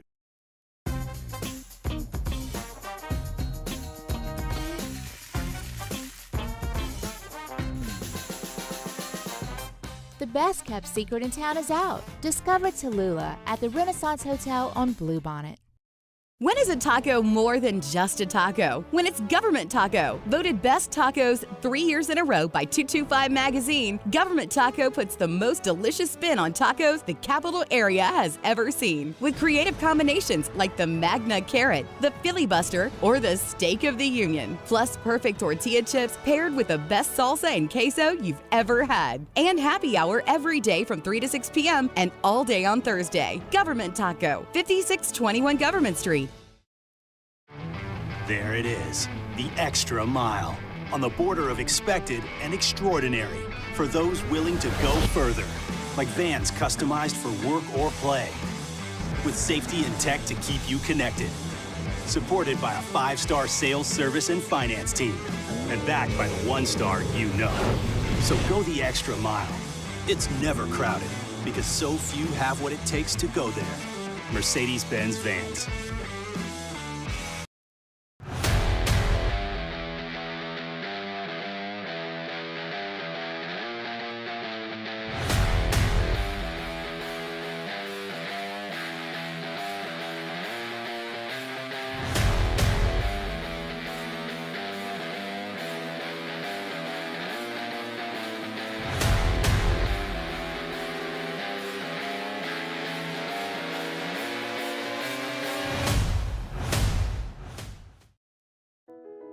I've been doing business with Luba for 25 years.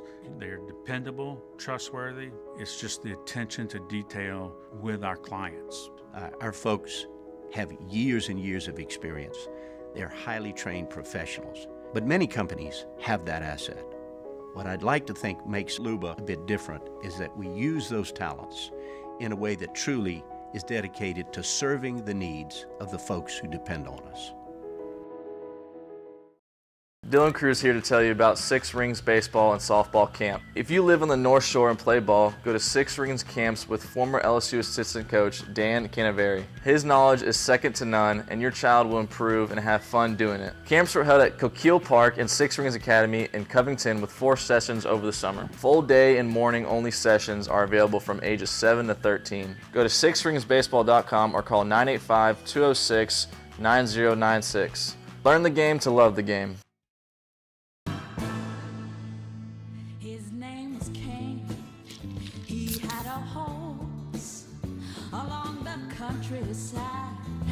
Matt Moscona inviting you to join us for Monday's AFR, presented by Relief Windows. We'll recap LSU-Army from Tiger Stadium. Peter Burns will recap the weekend in the SEC. Join us 3 to 6, 104.5 ESPN Baton Rouge.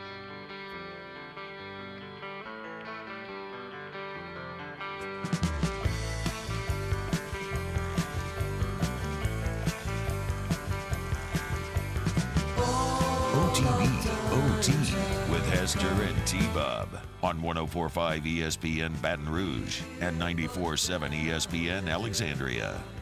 Y'all are Todd Marinovich me in fantasy football. That's exactly right. That's a good call. Like, no, I'm going to make you good. I don't want to play fantasy, Dad. I want to paint.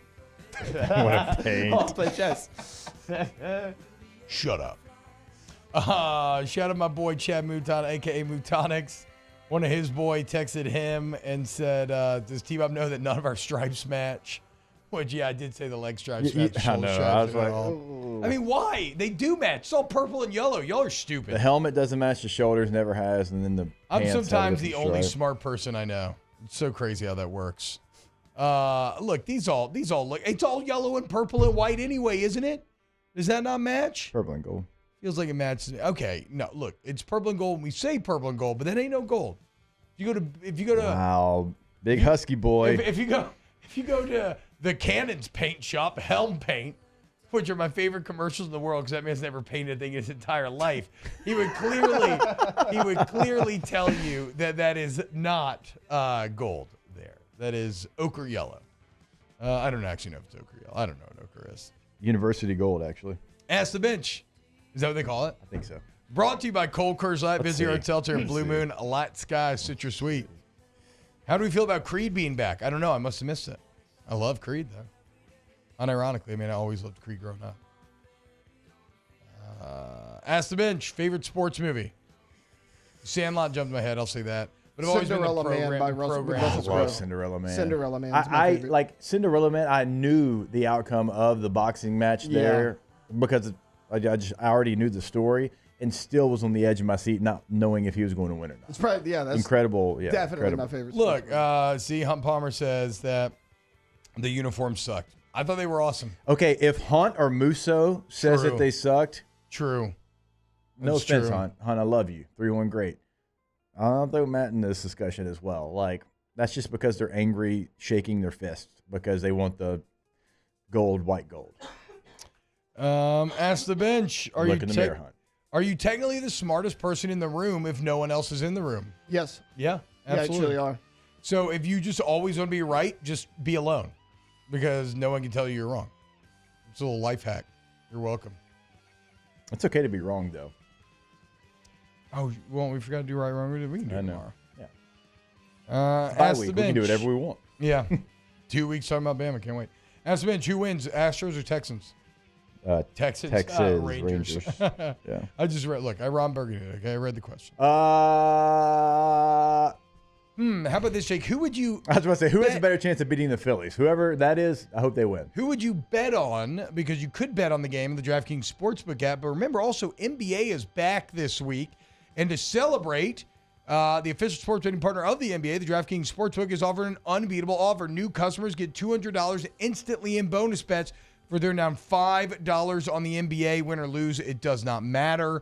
And remember, DraftKings parlays means that everyone's got a even bigger shot at winning all the time. And then also remember, for your returning customers, you have great game day sweeteners on all your NFL game days. So the crown is yours. Let's have some fun. Basketball is more fun when you're in action. Promo code Baton Rouge. Promo code Baton Rouge. $5, $200 in bonus bets. 21 or older, physically present in Louisiana. Select pairs only. Bonus bets expire 168 hours after issuance. Eligibility and deposit restrictions apply. Terms and sportsbook DraftKings.com/basketball terms. Licensing partner Golden Nugget Lake Charles. Gambling problem. Go 100 Gamble. 104-26-25-37.